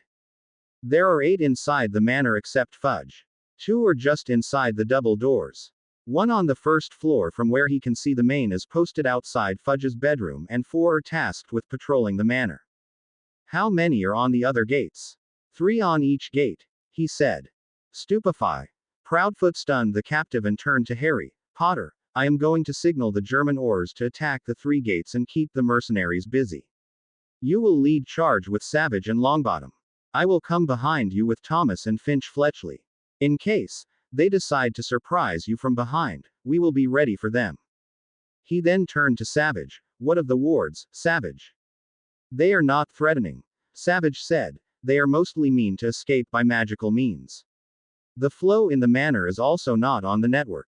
I reckon he thought someone would come through the flow and abduct him. Proudfoot turned to his team. On my word, Blast the Door must know by now that we have arrived. Blast anyone who stands in your way. Is that clear? They all replied in unison, and he let loose green sparks on his wand. The German teams on the three entrances started attacking earnestly while Savage pointed his wand at the doors and let loose a blasting hex. Boom. The door was blasted apart as if fell off its hinges. Harry and Neville entered first, closely followed by Dean and Justin while the oars brought up the rear. Harry saw a movement on the upper floor and shot a stunning spell with unerring precision. A body fell to the ground with a great thud. With that, all hell broke loose. There was spell fire from all around them. The attackers were hidden behind walls, doors and wherever they could find cover and were raining down on the British. Shields, roared Proudfoot as a spell hit Savage and he fell to the ground. Shield came all around them and they were cowering, taking a pounding from all sides in close quarters. Harry's mind was racing furiously. He needed to think on his feet, or they would be sitting ducks. From behind his shield, he found one peeking from behind a wall. Harry whispered to Neville, "Cover me and yourself with your shield. I am going to take that one out." Neville understood and provided cover for both of them while Harry dropped his shield and waited for his chance. However, while they waited, another spell found its mark as Justin's shield failed him. He fell to the ground, not moving. There were only 4 of them left and there were at least 6 mercenaries. Harry concentrated on the nearest one and thrust his hand forward in an imitation of a blasting hex. The wall in front of the mercenary blasted apart and a particularly big piece hit him squarely on the head and he fell down. Harry turned to the other who was hiding behind a plant and without using his wand or any incantation, he shoved his hand forward and the plant started strangling the mercenary, choking him to unconsciousness. Neville, in the meanwhile, had taken another one out and Dean was providing cover to Proudfoot who had taken down 2 more of last one was crafty and was running from pillar to pillar firing hexes and curses at them. In desperation, Harry tried to imagine himself behind the mercenary and with a loud crack, he vanished to appear behind him. Before the stunned mercenary could understand what had happened, Harry poked his wand to his ribs and fired a bombarda. The mercenary died immediately, a part of his body having been blasted apart. Neville was securing the captives as Proudfoot checked on Savage and Justin and barked orders. "Thomas, go out and signal to the Germans that we need healers here right now. I will wait with them and try to keep them from dying. Potter, you and Longbottom find Fudge. There must be 2 more of them inside. Stay alert." Harry turned to Neville. "Let me go first and you come 20 paces behind me. Make no sound. We will take them out." Harry crossed the hall they were in and walked ahead as Neville quickly followed. There was no one about and deathly silence prevailed. Harry kept looking around him and went ahead. Neville was about to catch up to him when he saw the door of a closet opening midway between him and Harry. As the mercenary took aim, Neville fired a bombarda at the closet. The closet collapsed on the mercenary who groaned under its weight. Neville quickly stunned him and started following Harry again. The last one was either bold or stupid. He stepped in front of Harry and snarled, "You'll go no further." Harry did not speak but sent a curse at him while he shielded. Harry started trading hexes with him and Neville kept guard. It went on for about 5 minutes before Harry started to realize how futile it was. He shot a tunneling spell at the ground and kept at it as it reached the mercenary who had to jump aside to avoid it. It was all the opening Harry needed and shot him with a banishing charm which threw him into a wall and a table which cracked. The mercenary fell down dizzily. Harry was about to bind him in chains when the mercenary fired a shot at him. There was no apparent harm from the curse, so Harry wondered what it was meant for. Having bound the mercenary in chains, they walked to the room at the end of the hall. The door of the room was closed, and Harry tried to push it open, but it didn't budge. Remembering Proudfoot's orders, he cast a bombarda and the door was blasted off its hinges. Behind the door, in his pajamas and an evening gown with slippers on his feet stood Cornelius Fudge, with a look of horror on his face. I surrender, he said, throwing his hands up in the air. Cornelius Fudge, on the orders of the Minister of Magic, Kingsley Shacklebolt and the authority vested in me due to being an Auror, I take you under arrest. You will be tried by the Wizengamot, and you have right to remain silent. Anything you say can be used against you. Harry stepped forward to secure Fudge when he swayed on his legs and crashed on the floor. Neville, who had seen Harry fall, rushed forward but not before stunning Cornelius Fudge. He was immensely relieved when he found that Harry was breathing, even if secured Fudge in chains before he sent a message to Proudfoot that Harry Potter was grievously injured and needed tending to. Longbottom, what happened? Daphne asked of Neville, who was sitting with Harry in the hospital. Harry had been transported from Germany to London after it was ensured that there was nothing to worry about. As soon as the news went out, there was a clamor among the public to get to the hospital to get any news about their hero. The reception of the hospital was packed with people and the healers and Medawitches were having a tough time getting them to behave. We had subdued every one of Fudge's mercenaries and were about to catch him when one of them, who was pretending to be knocked out, shot a curse at him. The curse did nothing at first, but a few minutes later, Harry was knocked out. If it was anyone else, they would have died due to their body shutting down by loss of magic at a fast pace. However, he is fighting it. What happened to the mercenary? She asked. He didn't survive to see another day, Neville said. A bone breaker to the skull did him in. Has it always been like this with him? She asked. Pretty much, he said. I wasn't very involved with him until the third year, but it was almost a yearly ritual with him in Hogwarts. I just hope it does not keep happening with him. I can't even begin to imagine what you all went through during the war, she said. We stood on the sidelines, but even we could see that you Gryffindors were hurting yourself by defying the Carrows. And when it came to fight, you all jumped into it without thinking about it. It was due to the loyalty that we owe to him, he said. Harry has the charm that anyone who barely knows him would follow him without any hesitation. Even when Dumbledore was alive, deep inside us we knew that Harry Potter is the one who would lead us to victory against Voldemort. We all followed him without question because we trusted him. Do you know him well? No, he confessed. Not like Ron or Hermione. Those three were always together in every adventure and didn't even trust anyone outside of their circle. It was only when they started Dumbledore's army that they involved others. What are the healers saying about him? Only that he will wake up soon. Minister, you are here to see Mr. Potter, I suppose, asked Healer Smithwick. Indeed, Kingsley answered. How many people are in there with him? There have been a lot of people over here to see him, the healer said. In fact, just 5 minutes ago, I was able to send all of them away except Lady Greengrass, who insists to stay at his side. Interesting, Kingsley said. What about the Weasleys and Hermione Granger? Ms. Granger and Mr. Ronald Weasley had come to see him as soon as the news went out, he said, and Mr. Robards had deployed an entire Auror contingent on security here. Ms. Granger and Mr. Weasley wanted to stay here, but Lady Weasley dragged them away. What is his condition, Healer Smithwick? No, too bad, the healer said. He was hit with a curse which drains a person of their magic for a short time, which can result in a prolonged coma. Mr. Potter Black is, however, more powerful than an ordinary wizard, therefore, he is in a state of unconsciousness which is not coma. His magical energy is being repleted as we speak, and his recovery rate is faster than any wizard that I have ever seen. As per my reckoning, he will be waking up anytime soon. That is good to know, Kingsley said. I need him in that trial tomorrow. If you think he is going to go with your harebrained scheme, then you are in for a rude awakening, Minister, said Daphne Greengrass, who had joined them. He has told me how you intend to use him to hide behind while you commute Malfoy's sentence. Kingsley motioned for the healer to leave them as he felt that the things they were about to talk about could not be disclosed to a third person. The healer readily left. There is no need of that now, Lady Greengrass, Kingsley said. Since Cornelius Fudge employed mercenaries and they fatally injured Lord Potter Black, criminal charges too have been stick on him, and on that count alone, he is looking at 15 years in Azkaban. What about your deal with Lucius Malfoy? She asked.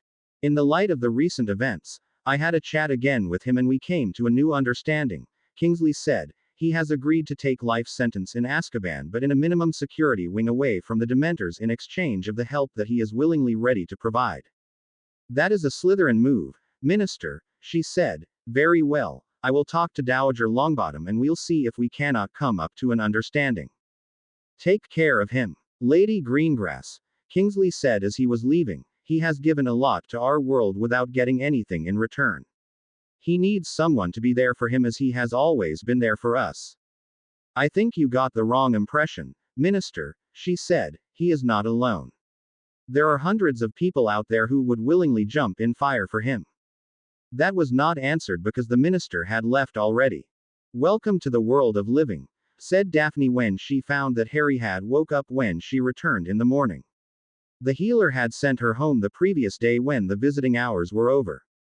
Harry Potter had woken up sometime during the midnight and the healers had given him a dose of sleep potion and sent him to sleep again after checking his vitals. He had just woken up to see Daphne Greengrass sitting beside him. Daphne, what happened? You were unconscious, she said, and everyone was worried. Granger was hysterical that you had again jumped into an adventure and hurt yourself. Weasley tried to remain calm but I could feel that he was tensed up. They left yesterday evening after the healer had to shove them out of the door. I think they will be coming to meet you here today. And I am fine, he said. Compared to some other injuries, I feel fresh and free of any burden on waking up. That is good, she said. You must know that Mr. Lovegood has published the first edition of the newspaper and it is off to a great start. All the copies were sold out. And the Aurors had to put armed guards outside your ward so that the public won't storm this room to glimpse their hero. And why are you wearing Wizengamot robes? Harry asked her. Cornelius Fudge is going to be tried today, she said, and I am sitting on the body to judge his crimes. That reminds me that the minister stopped by yesterday and told me that in light of the recent events, he has reworked the deal with Lucius Malfoy. Malfoy will agree to help us if we'll agree to shift him to a low security wing. I am going to be there, he said. Not until your healer says so, she said. The healer told me that he is preparing my discharge papers as we speak, he told her. I hadn't expected Kingsley to call the Wizengamot without formal intimation to all the members. Are you really coming to the Wizengamot? She asked. Yes, I need to be there. But why? She asked. He is inconsequential. His guilt is established and you don't even need to give your statement. Since you are one of the interesting parties, therefore you won't be allowed to cast your vote. I need to be there, he said firmly. I want to see him being dragged to Azkaban like he once wanted to send me there. She sighed. She was starting to realize that Harry Potter could be hard-headed. In the Wizengamot, the chamber was due to start when Harry Potter entered the chamber and everyone stood in their places, cheering and applauding him. Lord Potter Black, the chief warlock, was saying, we were worried about your health and are ecstatic to see you returned amongst us. On the behalf of the Wizengamot, welcome back. Thank you, Chief Warlock, Harry said, bowing. May we can start the agenda now. We are gathered here today to sit in judgment on the fate of one Cornelius Fudge and prosecuting for the ministry as Auror Proudfoot. It was decided that the trial of the former minister shall be not conducted by the full body but by members selected by the majority. It has been agreed that Lord Folly, Lord Aniston, Elder McDougal, the Chief Warlock and the head of DMLE Arthur Weasley shall be on the body to judge him for his crimes. However, Lord Weasley had pleaded to be recused since most of the incidents related to the accused are somewhat related to his family, therefore, head of Aurors Gawain Robards will sit in his stead. The accused has decided to defend himself. Please proceed, Auror Proudfoot. Lords and ladies, said Proudfoot, the financial dealings of the accused and his other wrongdoings have been duly traced by me during the course of thorough investigation and the evidence for the same is on record before this body. The charges are financial corruption, taking bribes from known Death Eaters and deliberately weakening the ministry which led to the losses in the war. The transactions placed on record indicate that every year, a hefty sum of galleons was transferred to the account of the accused from Lucius Malfoy from the time he became minister to the time that he was removed. There is no indicator of how the sum was supposed to be used, and when the accused was questioned, he had no answer whatsoever. These transactions prove that the accused was taking bribes from known Death Eaters and misusing his office. Lord Aniston asked, "Can you detail about these transactions in general, or Proudfoot?" Any and all bribes that were taken by Cornelius Fudge were sent through such channels so as not to evoke suspicion from anyone. In fact, these transactions took through channels that we could not trace without help from one of the parties to the transaction. Generally, any bribe which was to be taken by the former minister was arranged through Lucius Malfoy, who often worked as the middleman in such transactions where a third party wanted to buy favors of Fudge. None of the bribes were directed to Cornelius's account, but all of those monies were directed to a charity run by wife of the accused. Those charities were a front to launder the gold and nothing more. Any of the alleged charities undertaken by her were found to be a sham, and the donations so received were directed to accounts of the accused maintained overseas. Lord Folly asked, "If you could not find the traces of the money, then how did you find these details?" The convict Lucius Malfoy had agreed to help the ministry in tracing the monies in return of some considerations, explained Proudfoot. Chief Warlock turned to the minister. "Will you want to add something to the proceedings at this point of time, minister?" Kingsley stood. "While investigating the corruption rampant in the previous administration, it came to our knowledge that Lucius Malfoy was one of the biggest catalysts in that government and aided and abetted the former minister in his activities. The investigators met him and interrogated him. He offered to give us all the information that he had helped Mr. Fudge to hide in exchange of being sent to a lower security wing. The ministry has tentatively agreed to the said offer, however the same is pending for ratification before this body." The chief warlock turned to the Wizengamot in general. "We will decide upon the same after we have completed this hearing." Chief Warlock then turned to Fudge. "What does the accused has to say to this?" "I did nothing wrong. These charges are bogus and the source of this information has not been disclosed before this body." "Mr. Proudfoot, what is the source of this information?" Lord Folly asked. "The information was collected by the investigators by accessing the leads provided by Lucius Malfoy, who had kept diligent record of every transaction that he did with the minister. The goblins have also verified the information. Furthermore, on the basis of the information received from Lucius Malfoy, we have identified several individuals who had also bribed the accused for favorable considerations, including several who became department heads in the ministry." "Does the accused desire to defend himself?" "No," Fudge said, swallowing. He had never dreamt that Lucius would give him up, but perhaps Azkaban had broken his resolve. However, it was water under the bridge. Lucius was incarcerated in Azkaban, and by the looks of it, Fudge was headed there too. The next charge is the accused lying to the world about Sirius Black's innocence. I will call witnesses to prove this claim." "Call the first witness," said Aniston. "I call Miss Hermione Granger," Proudfoot said. Fudge leapt to his feet. "I demand that Hermione Granger be questioned under Veritaserum. She harbors a grudge against me, so it is natural that she would lie to get me behind the bars." Proudfoot smirked. "I was going to ask that she be questioned under Veritaserum." Harry whispered to Daphne, "Why he didn't call me as witness?" "Because you were in hospital, and besides your enmity with Fudge is well known," she said. "It is a good move." After Veritaserum was administered, Proudfoot asked his first question. "Please state your name for the record." The hearing went for 2 hours, during which Hermione was questioned in detail regarding their third year, Fudge's reluctance to accept their words, the tournament, and Fudge's denial that Voldemort was back. Then they moved on to the 5th year, and she told in detail how Umbridge had bragged that she was sent by Fudge to undermine Dumbledore and Harry Potter. When she was done testifying, Proudfoot called the next witness, who was Ronald Weasley, and he said the same things as Hermione had done. Lastly, Percy Weasley was called as witness and asked about the 5th year when he was working as junior undersecretary to Fudge. Percy's account of the year proved to be most illustrative, and he stated in detail about everything that Fudge had done to try to undermine Dumbledore and Harry Potter, and how it had spelled doom for the wizarding world. When Percy was done giving his statement, Proudfoot stood. "My lords, the next charge is of trying to kill Harry Potter by hiring mercenaries while Harry Potter was executing his duty."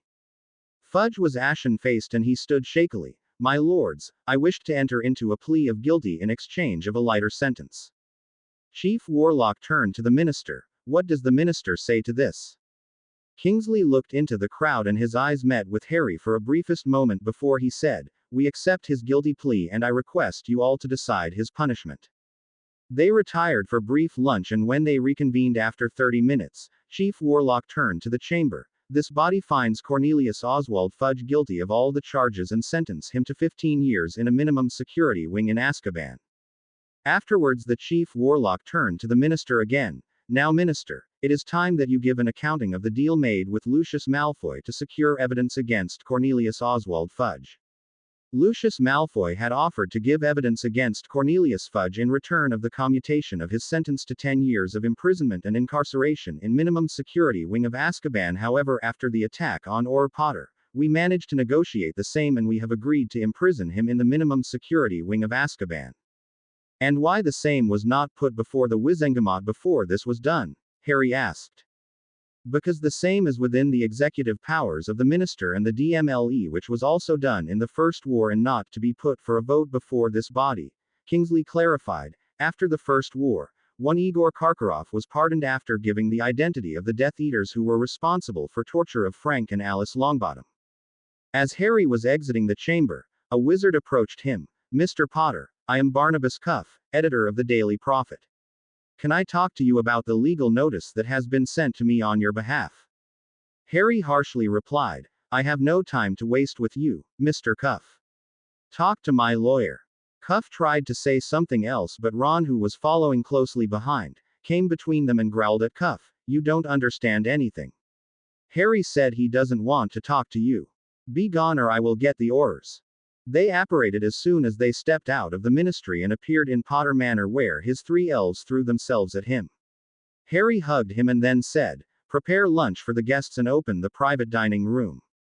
Hermione, Ron, Daphne, Neville, Luna and Ginny had followed him home and he led them to the private dining room, which could seat 20 people. Once there, Harry turned to Hermione, "So what happened in my absence?" "The ministry is holding a ceremony on Hogwarts grounds on the 31st. I have been made the head girl and I am returning to Hogwarts for one last year and my parents have returned to England and I am living with them now." "So much happened in such a short time," he said, then turned to Ron. "So what is new at the Burrow?" "Fred has asked me to man the shop in the alley. My idea had impressed him and he thinks that I can deal with the shop.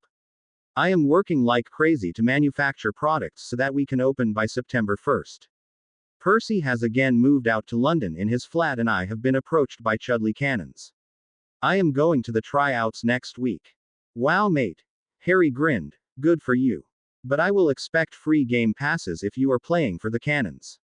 He then turned to Ginny. "And what is going on with you, Gin?" "I am waiting for the school to reopen because mother is being mother. I mean, I am an adult and I can take care of myself, but she still tries to do everything for me." He then turned to Neville and Daphne. "How goes our business ventures?" "Excellent," Daphne said. "The collective owns a third of Nocturne Alley and a fourth in Hogsmeade. We also own all the buildings on Grimald Place Square and a few in adjoining areas. Application to declare the place as magical dwelling and placing magical wards has been sent to the ministry. Also, we have been loaning gold to wizards and witches who need it to start their business." "What happened to the ministry venture for Nocturne Alley?" "The drive to clean Nocturne Alley has already begun," Neville said. "Every day the Aurors are raiding the shops of known dark item collectors and Death Eater sympathizers. Yesterday Borgin from Borgin and Burke was taken in because he resisted the search and tried to attack the Aurors. Due to the number of dark artifacts found in the place, it has been sealed. It will most probably be torn down and some other business will start in its place." "What about the raids on Death Eaters' homes?" The ministry had been waiting for all the trials to conclude before they would begin the raids. Almost all the Auror recruits have left the service and the strength has dwindled. Now that the ministry knows how many Aurors it has, the department is preparing teams, Daphne said. Harry turned to Neville. "What about you?" "I am going to further my studies in herbology," he said. "I have been accepted in an institute in Brazil for further studies." He finally turned to Luna. "Are you liking your new job?" "Yes," she said. Mr. Cole had brought the most modern printing press from Germany and the quality of pictures is far better than that of the Prophet. The first issue was sold out and we had to reprint. Subscriptions are already going through the roof, and after an interview, I am guessing it will break the profit. So, when is the Macmillan ball? Harry asked. Since I was in coma, I sort of lost track of the dates. Don't worry, Daphne said. It is tomorrow and I hope you can dance. Harry grimaced while others laughed. That evening Harry visited Grimmauld Place where Andromeda was living with Teddy. As the toddler saw him, he gave a loud lustful cry and turned his eye colors to emerald green like Harry. Harry, Andromeda said, welcome back. I had visited the hospital twice but you were unconscious. When did you get out? Today, he said as he picked up Teddy started playing with him. So, who are you taking to the ball? She asked. Daphne, he said simply. Nice choice, she said nodding, but can you dance? Harry shook his head. No, I don't. Well then, it is time for a tutorial, she said. Tutorial, as it turned out, lasted several hours. Harry was no dancer by any stretch and it was awkward at best. However, in the end, Andy was able to teach him a few basic dances to save face at the ball. The ball was really the first event where the newly ascended Lord of Potter and Black was going to make an appearance, therefore, the anticipation was high and she guessed that there will not be much time for dance. Every other lord would try to indulge him in small talk. Finally, his feet sore, Harry begged off. Andy, I think I can survive 1 or 2 dances at the ball. That should be enough to keep them happy. Okay, but I want you to keep working on your dance moves, she said. You'd want to be better at a ball thrown by yourself. Why do I have to throw a ball? Harry, you are a political force in our world wielding considerable influence. Also, you are a lord of 2 houses which have not sat on the Wizengamot for ages but were influential in their own might. Before the First War, House Potter and House Black used to hold balls on Halloween and Yule. The same stopped only when your grandfather Fleemont died in the Dragonpox epidemic and Arcturus Orion Black left for the continent. Since both the houses are coming back, they need to show that they are a force to be reckoned with and that they are more influential than ever. Also, the balls are means of politicking with others and make connections. I don't know if I want to hold a Halloween ball, he told her, but I am comfortable with a Yule ball. However, you will have to help me with that.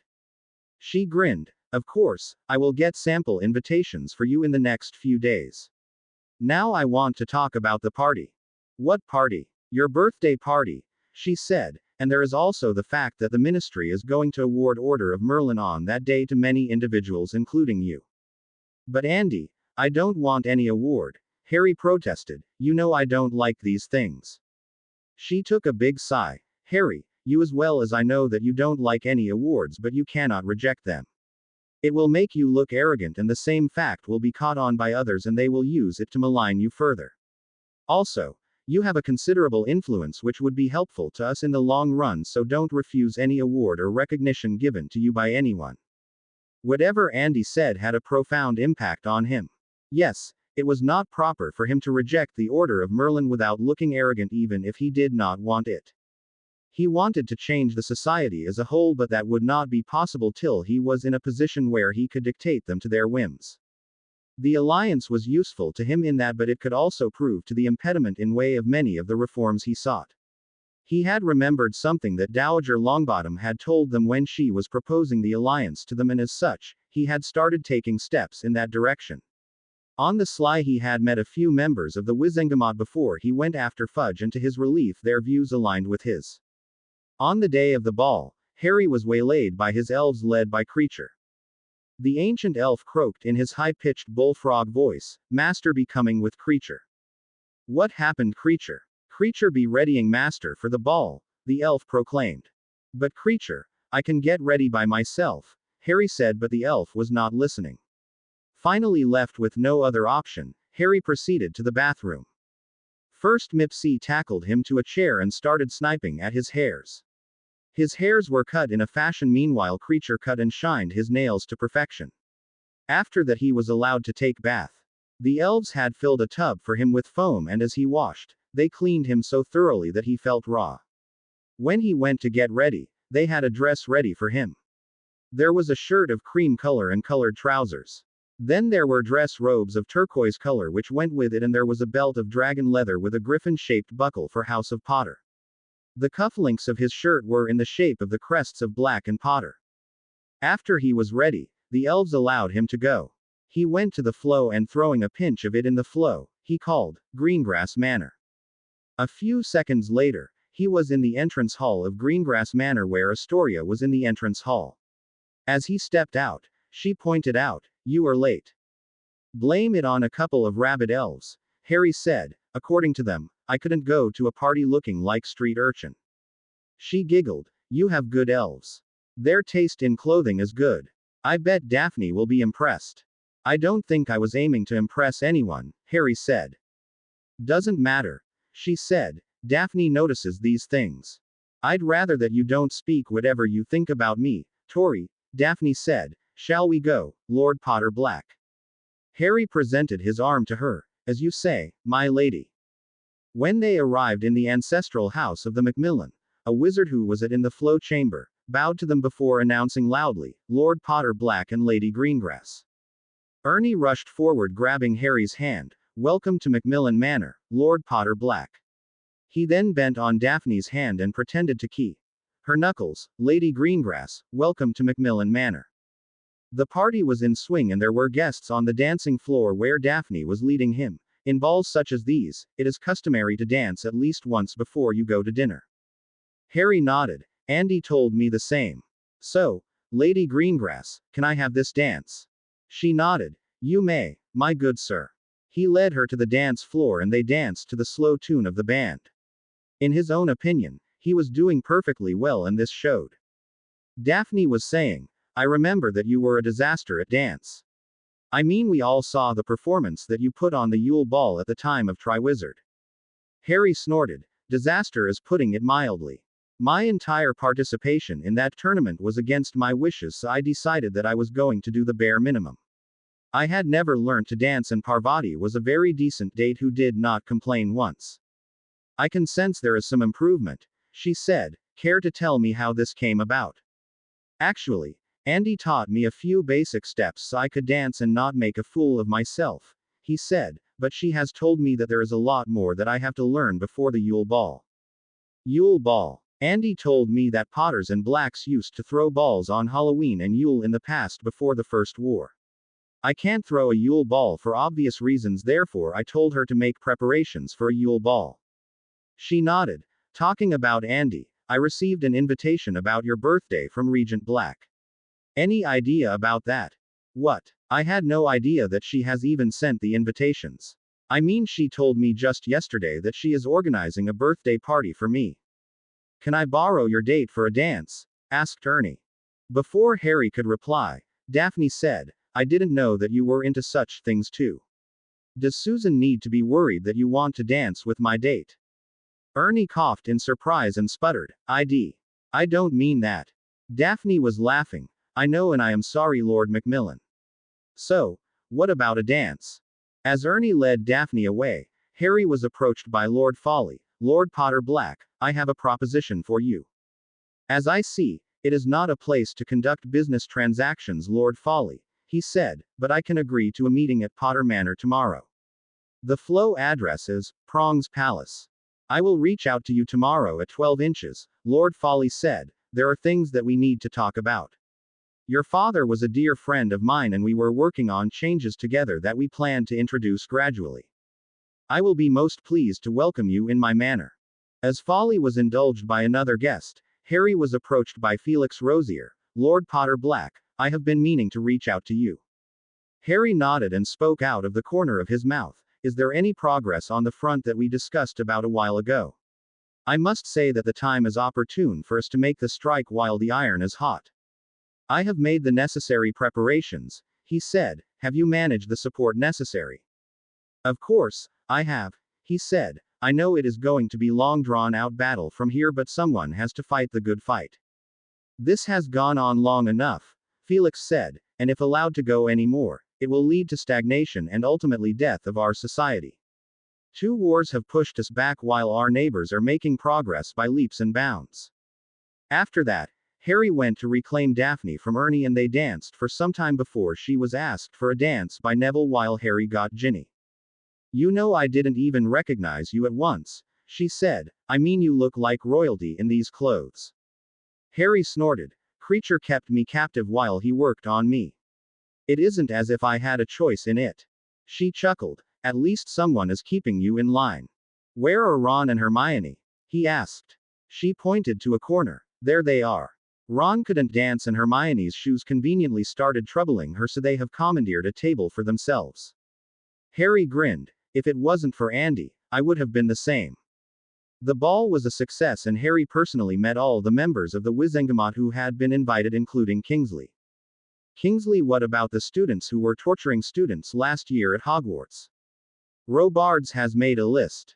Parkinson, Knott, Goyle, Bulstrode and a few others have been marked by him.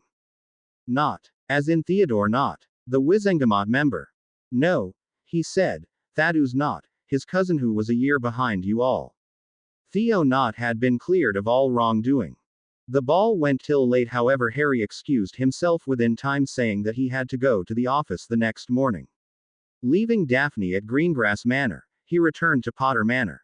Neville, there is something that we need to discuss, Harry said, as Neville had arrived at his invitation to Potter Manor.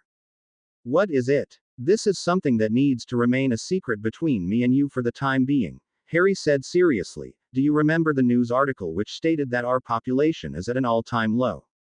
Yes, Neville said. 2 wars back to back have done quite a number on us. If we don't take measures to increase our numbers, we may go extinct in a few more decades. The solution has always been in front of us the entire time, Harry said. We were just too occupied with ourselves to see it. What do you mean? Tell me, Neville, who are the highest in numbers in our society right now? Well, the 2 wars were very taxing on our society, and say what you will, but the houses, who have stood as the guardians of our society, have suffered the most on either side of the war. Many pureblood houses which existed in the past have been obliterated, most are standing on their last leg. With the formation of the Muggleborn Commission, the Muggleborn have suffered too, but still they are the greatest in number. Harry grinned. Exactly. Now that we have arrived at that conclusion, tell me, what do you know about the origins of the Muggleborn? There haven't been any extensive studies on the origin of Muggleborn, at least none that I know about. It was determined that magic can manifest in anyone and left at that. Where are you going with this? Currently there are about 26 members in the Wizengamot, which leaves 24 with the ministry, which were filled by order of Merlin winners and ministry nominated candidates in the past, right? Yes, but the seats will remain vacant for quite a long time. Yes, and we have seen what mischief the ministry can get up to if left on its own, so it is necessary that we try to fill those seats with our candidates, said Harry. Yes, but that will require the majority vote of the Wizengamot, Neville said, and with the current seats we can't get anywhere near a majority. Any motion which is brought in this way is doomed to fail at the start.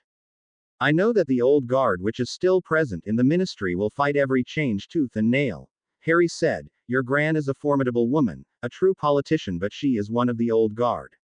She is a guiding figure, but she won't lead us towards a future of our own choosing. From what I understand, she would be quite content with taking a backseat and maintaining the status quo. We need some young faces who would understand our motives. I trust that you have a plan because you are discussing this with me, Neville asked, raising an eyebrow. Yes, but for that we need the help of some new allies, Harry said, and fortunately I have just the very person in mind. As Harry arrived in the office of Lord Black, which he kept in the Black Townhouse, Andromeda informed him, Harry, a letter has come for you from the office of the minister. What is it about? The ministry is holding a public ceremony on the 31st to remember and honor those who laid down their lives in the 2 wars fighting against Voldemort at Hogwarts, she said. I have also received the invitation. But Andy, you know I don't like these gatherings, he said. The most anyone will do is gawk at me as the ceremony drones on and on. You may be right, but you do need to go to this ceremony, she said. Kingsley visited me personally to ensure that you will be there. The ministry is trying hard to rebuild and he needs all the support he can get. Does this ceremony involve him presenting me with an order of Merlin? Harry asked skeptically. As a matter of fact, yes, she said, but the same will be given to many others. There are many who helped win the war and their contributions will be duly recognized. And I have also heard that a few will be stripped of their order of Merlin. Okay then, I guess I can play the game for a day, he said. What about the joint birthday party for me and Neville? She smirked. The preparations are in full swing. I met and conferred with Augusta and we contacted the Horntail. The owner has consented to host a party that will start at 8 p.m. on the 31st and will run up to 1 a.m. on the 1st. I have also sent out the invites to everyone who is anyone in our world. Augusta agreed that since the ceremony is on the Hogwarts grounds first thing in the morning, the celebrations for Neville's birthday can be deferred until then. Gawain, have you discovered anything of the whereabouts of the assassin who was employed by Dolores Umbridge? Minister, I have found that since leaving the British Isles, he has been seen in Finland, Norway and other Scandinavian countries. The ministries over there are on high alert and are actively looking for him, Robards said. I have also prepared a strike team for the mission. Who has been chosen for the mission? Since the trials, our Auror strength has dwindled and there are not many left. From the senior Aurors I have selected Proudfoot, Savage and Williamson. From the junior Aurors I have selected Harry Potter and Ernie Macmillan. What about Finch Fletchley, Weasley, Thomas or Finnegan? Weasley has left the Auror forces to work in the business that his brothers started. Finnegan has left to pursue further studies in pyromancy and Finch Fletchley and Thomas are Muggle-born. You might remember that the laws which deal with recruitment of Aurors do not allow for recruitment of Muggle-born as Aurors. Under your temporary authority, you could recruit them as part-timers but they can't join permanently until the laws are changed. Damn, Kingsley growled in frustration, if only I had the power to change those archaic laws. But you are the minister. Can't you manipulate the members into voting to agree to change those laws? I thought I had their support but Augusta Longbottom made it very clear to me that I held power that her and her allies pleasure. If I tried to do things my own way without taking them into my confidence first, they would just kick me out as the minister. Why don't you ask Harry Potter to help with this? I mean, it is not a secret to me that you both were members of the Order of the Phoenix and you even acted as his guard at times. You went to the ministry to fight off the Death Eaters when he broke into the Department of Mysteries with his friends. Things have changed since then. Kingsley sighed. Harry, at that time, was a gullible young boy under the influence of Dumbledore, Sirius Black, Arthur Weasley, Remus Lupin and others. Since then he has lost almost everyone he loved. That man has already gone through a lot and it has made him cynical. He will not commit to anything without discussing it with his allies and it again will come down to Augusta Longbottom. So what do we do, Minister? We wait for now. Once the ministry nominated seats are again filled by Order of Merlin recipients, I can hope to influence them to bring changes to the body. Till then we will wait. Did it occur to you that they may have thought the same, Minister? I mean, they know that they will become the minority once the ministry nominated seats are filled. If I were them, I'd prepare for such an eventuality. Kingsley shuddered. Don't be so paranoid, Gawain. In the meantime, increase the training regime of the Aurors we already have and ready the strike force. If it is not necessary, you can always drop Harry Potter from that team. I am grooming that boy to be my successor in my office, Kingsley, said Robards. Missions like these will give them the reputation, experience and increase his credibility among the people so when he is made the head of Aurors, there will be little to no grumbling. Daff, what do you think about the ceremony that they are going to hold at Hogwarts?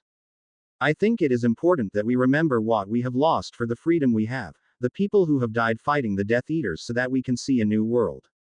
I feel that this ceremony will be the starting point of a new age. What do you think Harry Potter's role will be? Harry will be the leader, she said. As a matter of fact, he is going to be there whether he wants it or not. He is already trying to bring a change in our society. The Wizengamot isn't ruled by a single person, Daff. Having 2 votes won't make him the majority. Tori, you remember that Albus Dumbledore held only 1 seat and that 2 of the Chief Warlock, but we all listened to him. Even Father, who never bowed to anyone, listened to what the headmaster had to say. There may be wizards who never saw eye to eye with him on various issues, but they paid heed to his words. He was respected, venerated and feared. While having such a titan among the mere mortals isn't a good look, but a titan as such is necessary, for he keeps everyone in control. With Dumbledore being gone and Voldemort being put down like a rabid dog, we only have Harry Potter among us who is of such a stature. You may not know it, but on several raids that the Aurors made recently, Death Eaters dropped their wands at the sight of him. He is the power that will shape our world, and I, for one, won't stay back when the time comes. Whose idea was it to start a newspaper? It was solely his idea, Daphne said. I mean, I hadn't even thought about it, which in hindsight looks like the obvious thing to do. Of course, Astoria said, the paper is bringing in galleons by the bucket load for him. I have heard that the subscriptions for the Daily Prophet have reached an all-time low, and there are talks that it may close down in the near future. I sure hope it happens, Daphne said angrily. Those idiots have misused his name too many times for their benefit without caring about it causing any harm to him. What is he planning now? We are still pursuing the Grimald project. At the same time, he personally has purchased a lot of properties in Nocturne which used to belong to Death Eater families. Soon we are going to offer them to people to run businesses in them. What about the permission from the ministry? We will get them the permission from the ministry, Daphne said. For now we have decided that only Neville and I will be signing any documents which are required to be submitted to the ministry because Harry is still working as an Auror there. Does he intend to pursue a career as an Auror? Astoria asked. I don't know. He said that he would like to try different things while he's still young, but he intends to stay with the Aurors for some time because Robards wants to mentor him and make him the next head of Aurors. He is certainly ambitious, Astoria said. Are you sure he is not a Slytherin secretly? Well, he was almost Slytherin at the sorting, Daphne said. He is just starting to realize that world is not entirely black or white. Daph, I know it is not my place to ask, but is there anything going on between you and him? Tori, there is nothing between us, at least not yet. He is a damaged man who needs someone there with him. Someone who can understand what he has been through, someone who will just listen to him. He has a lot of pain in him which he needs to let go in order to heal. He has lost almost everyone he has ever loved in his life, and he is still coming to terms with it. He may look young, imposing, yet there is a fear in a corner of his heart. He needs to let go of his insecurities before there can be anything between us. I myself have not got over the hurt which I had to undergo last year, what with the Davises being murdered first and later father was killed by them. Is that why the wine cellar is looking mostly empty these days? Astoria asked cheekily. What do you mean? Most of the old liquor that father had stocked in the cellar is almost gone. I am here for you, Daph. You don't need to resort to wine to drown your sorrows. I didn't realize that you have grown up so much, Daphne said. As the sisters were talking, their elf appeared before them. Mistress Daphne, a snow owl brought this letter for you. Daphne took the offered envelope and opened it. Having read it twice, she turned to Astoria. The invitation to a double birthday party for the duo of Potter Longbottom is here. Andy says we are welcome to the party in the Horntail at 08 in the evening. Hermione Granger was ready to go back to school and start a brand new year. The previous year was disturbed because they all were on the run.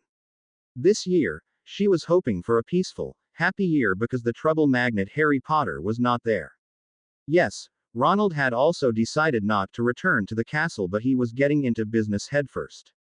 George was offering him to manage the Hogsmeade branch by himself and had even given him the liberty to hire whatever help was needed in the shop. Ronald also was going to try playing Quidditch for the Cannons. He had sent a letter enquiring about the possibility and they had positively responded to his queries. Hermione knew that if things were normal, they wouldn't have invited him for the trial, but his deeds in the war had earned him a lot of respect. He was certainly going to make the team, if not the first string. Hermione's parents had also returned to England since, but they had found that they preferred Australia over England, so they had not sold the home they had in Sydney. Their plan was to alternate between the houses when they wished. She had also been invited to the ceremony being held on the Hogwarts grounds on Harry's birthday. It was promising to be grand, but right now she was worried about her career prospects. She could recall the conversation that she had with Percy Weasley about her career. Percy, I have some questions about career. Yes, Hermione, what are your questions? I want to work for the betterment of creatures and their treatment at the hands of wizards, like how the house elves are abused by them. So where do you suggest I should start? Hermione, their conditions won't be changed overnight. Just because you join a department won't mean that you can make any change that you desire. For any change to be permanent, it will need to be made in the form of law. Those laws are passed only in the Wizengamot, and the Wizengamot is dominated by families whose ancestry goes back generations. They have existed in that body, dominated it, and used it to their will. That point is, however, moot because you will not get in a position where you can influence the politics. What does that mean? Hermione, everyone, I do mean everyone, knows about you. Everyone knows your potential, your ideas, and what kind of person you are. Through all these years at Hogwarts, you have been very outspoken in your ideas. Those who should be cautious of you already know you and will take every possible precaution to ensure that you do not end up in a position to influence our world in a larger capacity. Besides, it is a known fact that most Muggle-born witches and wizards only end up in the low-tier jobs in the Ministry despite having the talent to do better unless they have someone behind them. You mean all my grades, my brain amounts to nothing. That I foolishly thought that I can change things. What can I do in this position? Without someone to back me up. You know, Hermione, if there was no one to back you up, they would have removed you long ago. The way you snubbed the pureblood supremacists, flouted their ideals and defied them wouldn't have been possible if Harry Potter was not your friend. But Harry is a boy like me, she said. Hermione, get this. Harry Potter isn't just the boy who lived. His family has always been a pillar of our community. They were traders, businessmen, and politicians at times, but they were there whenever the society needed them. They are considered one of the wealthiest families in our world. Being the last scion of a prominent pureblood house such as House of Potter, he always had considerable influence whether he recognized it or not. He was the reason that people tolerated you and your ideas. Do you remember how you used to be lonely before the troll incident back in your first year? Shortly after Harry became your friend, everyone sought to become your friend at once. It wasn't that they found you interesting, but it was because you became friends with Harry Potter. Where do the Muggle-born go for jobs then? There are lower positions in the Ministry. There are shops in Diagon Alley and Hogsmeade. Many return to the Muggle world when they find that they don't fit here. Imagine all the Hogwarts education and that for naught. Percy, what is the problem that the purebloods have with Muggle-born? I don't mean the supremacists like the Death Eaters. I mean those who are at best neutral towards us. Actually, they fear change. And they have been so accustomed in their positions that they don't protest against the status quo. They have it easy, so why would they protest? And they also fear that the Muggle-born will tear down centuries of traditions which have existed in this world. You mean their customs which are frowned upon in other places? Percy smiled. Hermione, what do you know about those customs? I mean, there are no books to be found in the Hogwarts library that can help you prepare for the same. To an extent, I agree with their views.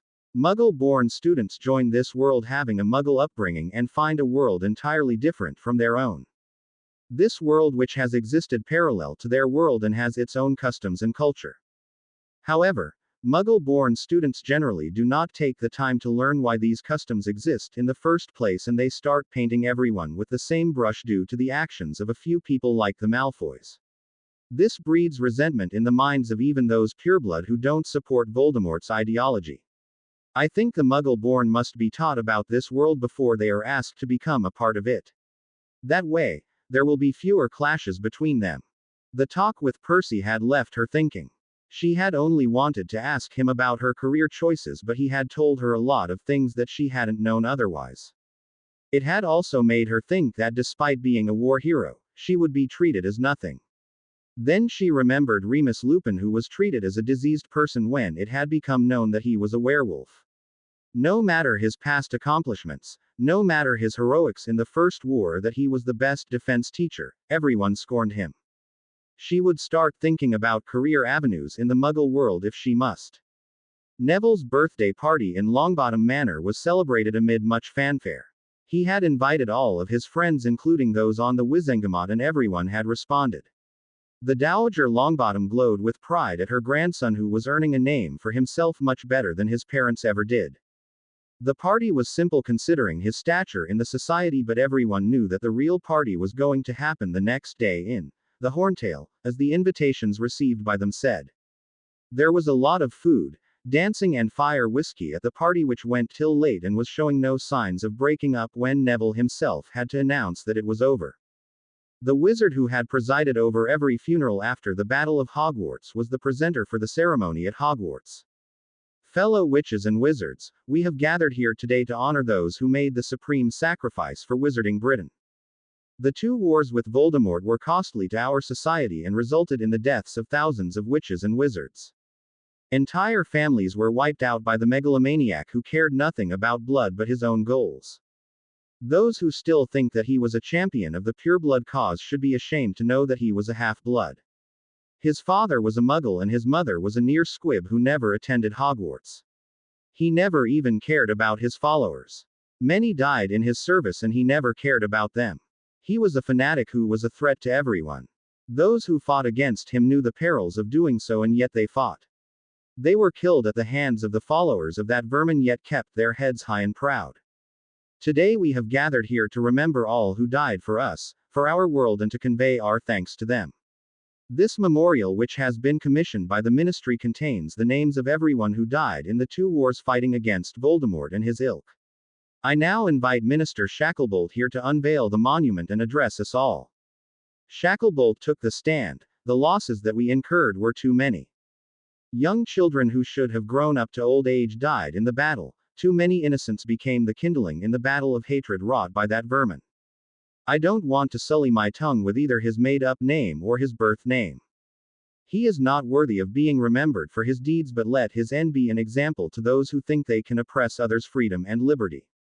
I myself fought in the two wars as an Auror and as a member of the Order of the Phoenix. I have seen pain, heartbreak and death from close-up in both wars. I have seen the Aurors being restrained from retaliating in kind because we weren't allowed to use lethal spells.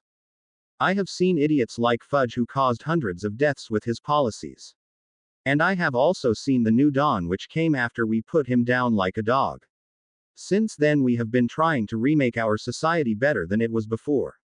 It is a tedious process, but I believe that we will get there eventually. I invite Lord Potter Black to join me on the stage to unveil this monument. Harry reluctantly walked to the stage and Kingsley said to him, "On the count of 3, we vanish the cloth which covers the monument." Harry nodded and Kingsley counted. 1, 2, 3. The cover vanished and in front of them was a marble edifice which was rectangular in shape and topped by the likeness of a phoenix in flight. The inscription at the base read, "This monument was erected in honor of those who died fighting in the two wars against Voldemort and his ilk. They lived free and died fighting for their freedom. May their deeds inspire the future generations to stand for themselves when a calamity befalls them." There was a list of people who had died in the war, and when any of the names were touched with a wand, it would reveal information about that witch or wizard. It would tell about how they had died, what they did in their lives and their contribution, if any, to the war. The first name on the list was Albus Percival Wulfric Brian Dumbledore. In the Great Hall, we have made a shelf which runs around the entirety of the walls, and the shelf contains photos of everyone who died in the Battle of Hogwarts. I hope whenever the younger generations look upon those photos, they will feel a surge of pride and bravery. That the photos of them will inspire you to do good in the world. Harry in the meanwhile had returned to his seat. Kingsley continued, "After having a discussion with the department heads at the ministry has decided to present the Order of Merlin to several of our citizens for their heroics in the war. Please come and accept your awards as your names are called." Before giving individual Order of Merlin awards, the ministry has decided to award an Order of Merlin, first class, to all who died at Hogwarts fighting the Death Eaters and their master. The headmistress has been chosen to receive this award. McGonagall walked stiffly to the podium and accepted the Order of Merlin and turned to the gathering. "I thank the minister for this award on behalf of those who are not with us today.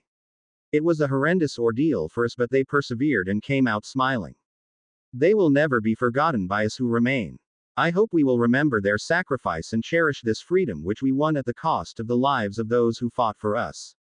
As she retreated, Kingsley took the stand again. "Order of Merlin, first class, to one who rose above all expectations and achieved this victory for us. One who was hailed a hero one day and delusional the other. One who never wavered in his convictions and went through a lot and is yet standing. Please give a warm round of applause to Lord Harry Potter Black." Harry knew this was coming, but nevertheless climbed on the stage with little Teddy in his arms and accepted the medal and the scroll which came with it, and then turned to face the crowd. I will never be convinced that I did anything to merit this award. The war was fought by each of us, and every person who resisted the Death Eaters in any way is worthy of these acclamations. I have known many of them personally who died in the two wars, and they were brilliant people. Their presence will be missed in our lives. I personally will always miss Remus Lupin, his wife Nymphadora, and my godfather Sirius. Sirius loved me like a son and did everything he could to ensure my safety. Remus Lupin was one of the kindest men that I have ever met, and he had no hatred in him against anyone despite all the hatred and prejudice he had to live with. I will always remember them, and they will keep inspiring me to do better for our world every day. Harry's address was met with applause, which was so tumultuous that it took a while for it to die down. When it did die down, Kingsley took the stand again. Order of Merlin, second class to Mr. Ronald Weasley and Ms. Hermione Granger. Again there was polite applause for the duo, who accepted their awards but forego the speech afterwards. Kingsley didn't press the point further but addressed the crowd, for leading the resistance against the Death Eaters in Hogwarts, mobilizing the students into a fighting unit, defying the Death Eaters, saving the students and slaying the Great Snake. Order of Merlin, first class is being awarded to Lord Longbottom. Like Ron and Hermione, Neville took the award and did not give a speech. There are few orders of Merlin, third class, to be given to certain individuals who have chosen to have it delivered to their homes so their wishes will be honored, Kingsley was saying. Now, by my authority as the minister and with consent of the members of my ministry, I do hereby revoke the Order of Merlin awarded to Peter Pettigrew, Gilderoy Lockhart and Cornelius Oswald Fudge. Now please follow me to the Great Hall, where a spread has been laid out for us by the hard-working house elves of Hogwarts. As the party started breaking and everyone headed inside, a man approached Harry and bowed to him. Lord Potter Black, I am Archibald Pusset. My family has forever been in the business of chocolate frog cards since they were launched, and recently I have made 3 additions to it, hearing about a fond wish of yours. Saying so, the man presented 3 chocolate frog cards to him. These are the first draft and contains only what I know about them. I would certainly expect you to reach out to me with more information that can go on those cards. Harry stared open-mouthed at the cards, which showed James Potter, Sirius Black and Remus Lupin. To be continued. I hope you enjoyed this story. Also remember to subscribe and like this video. See you in the next video.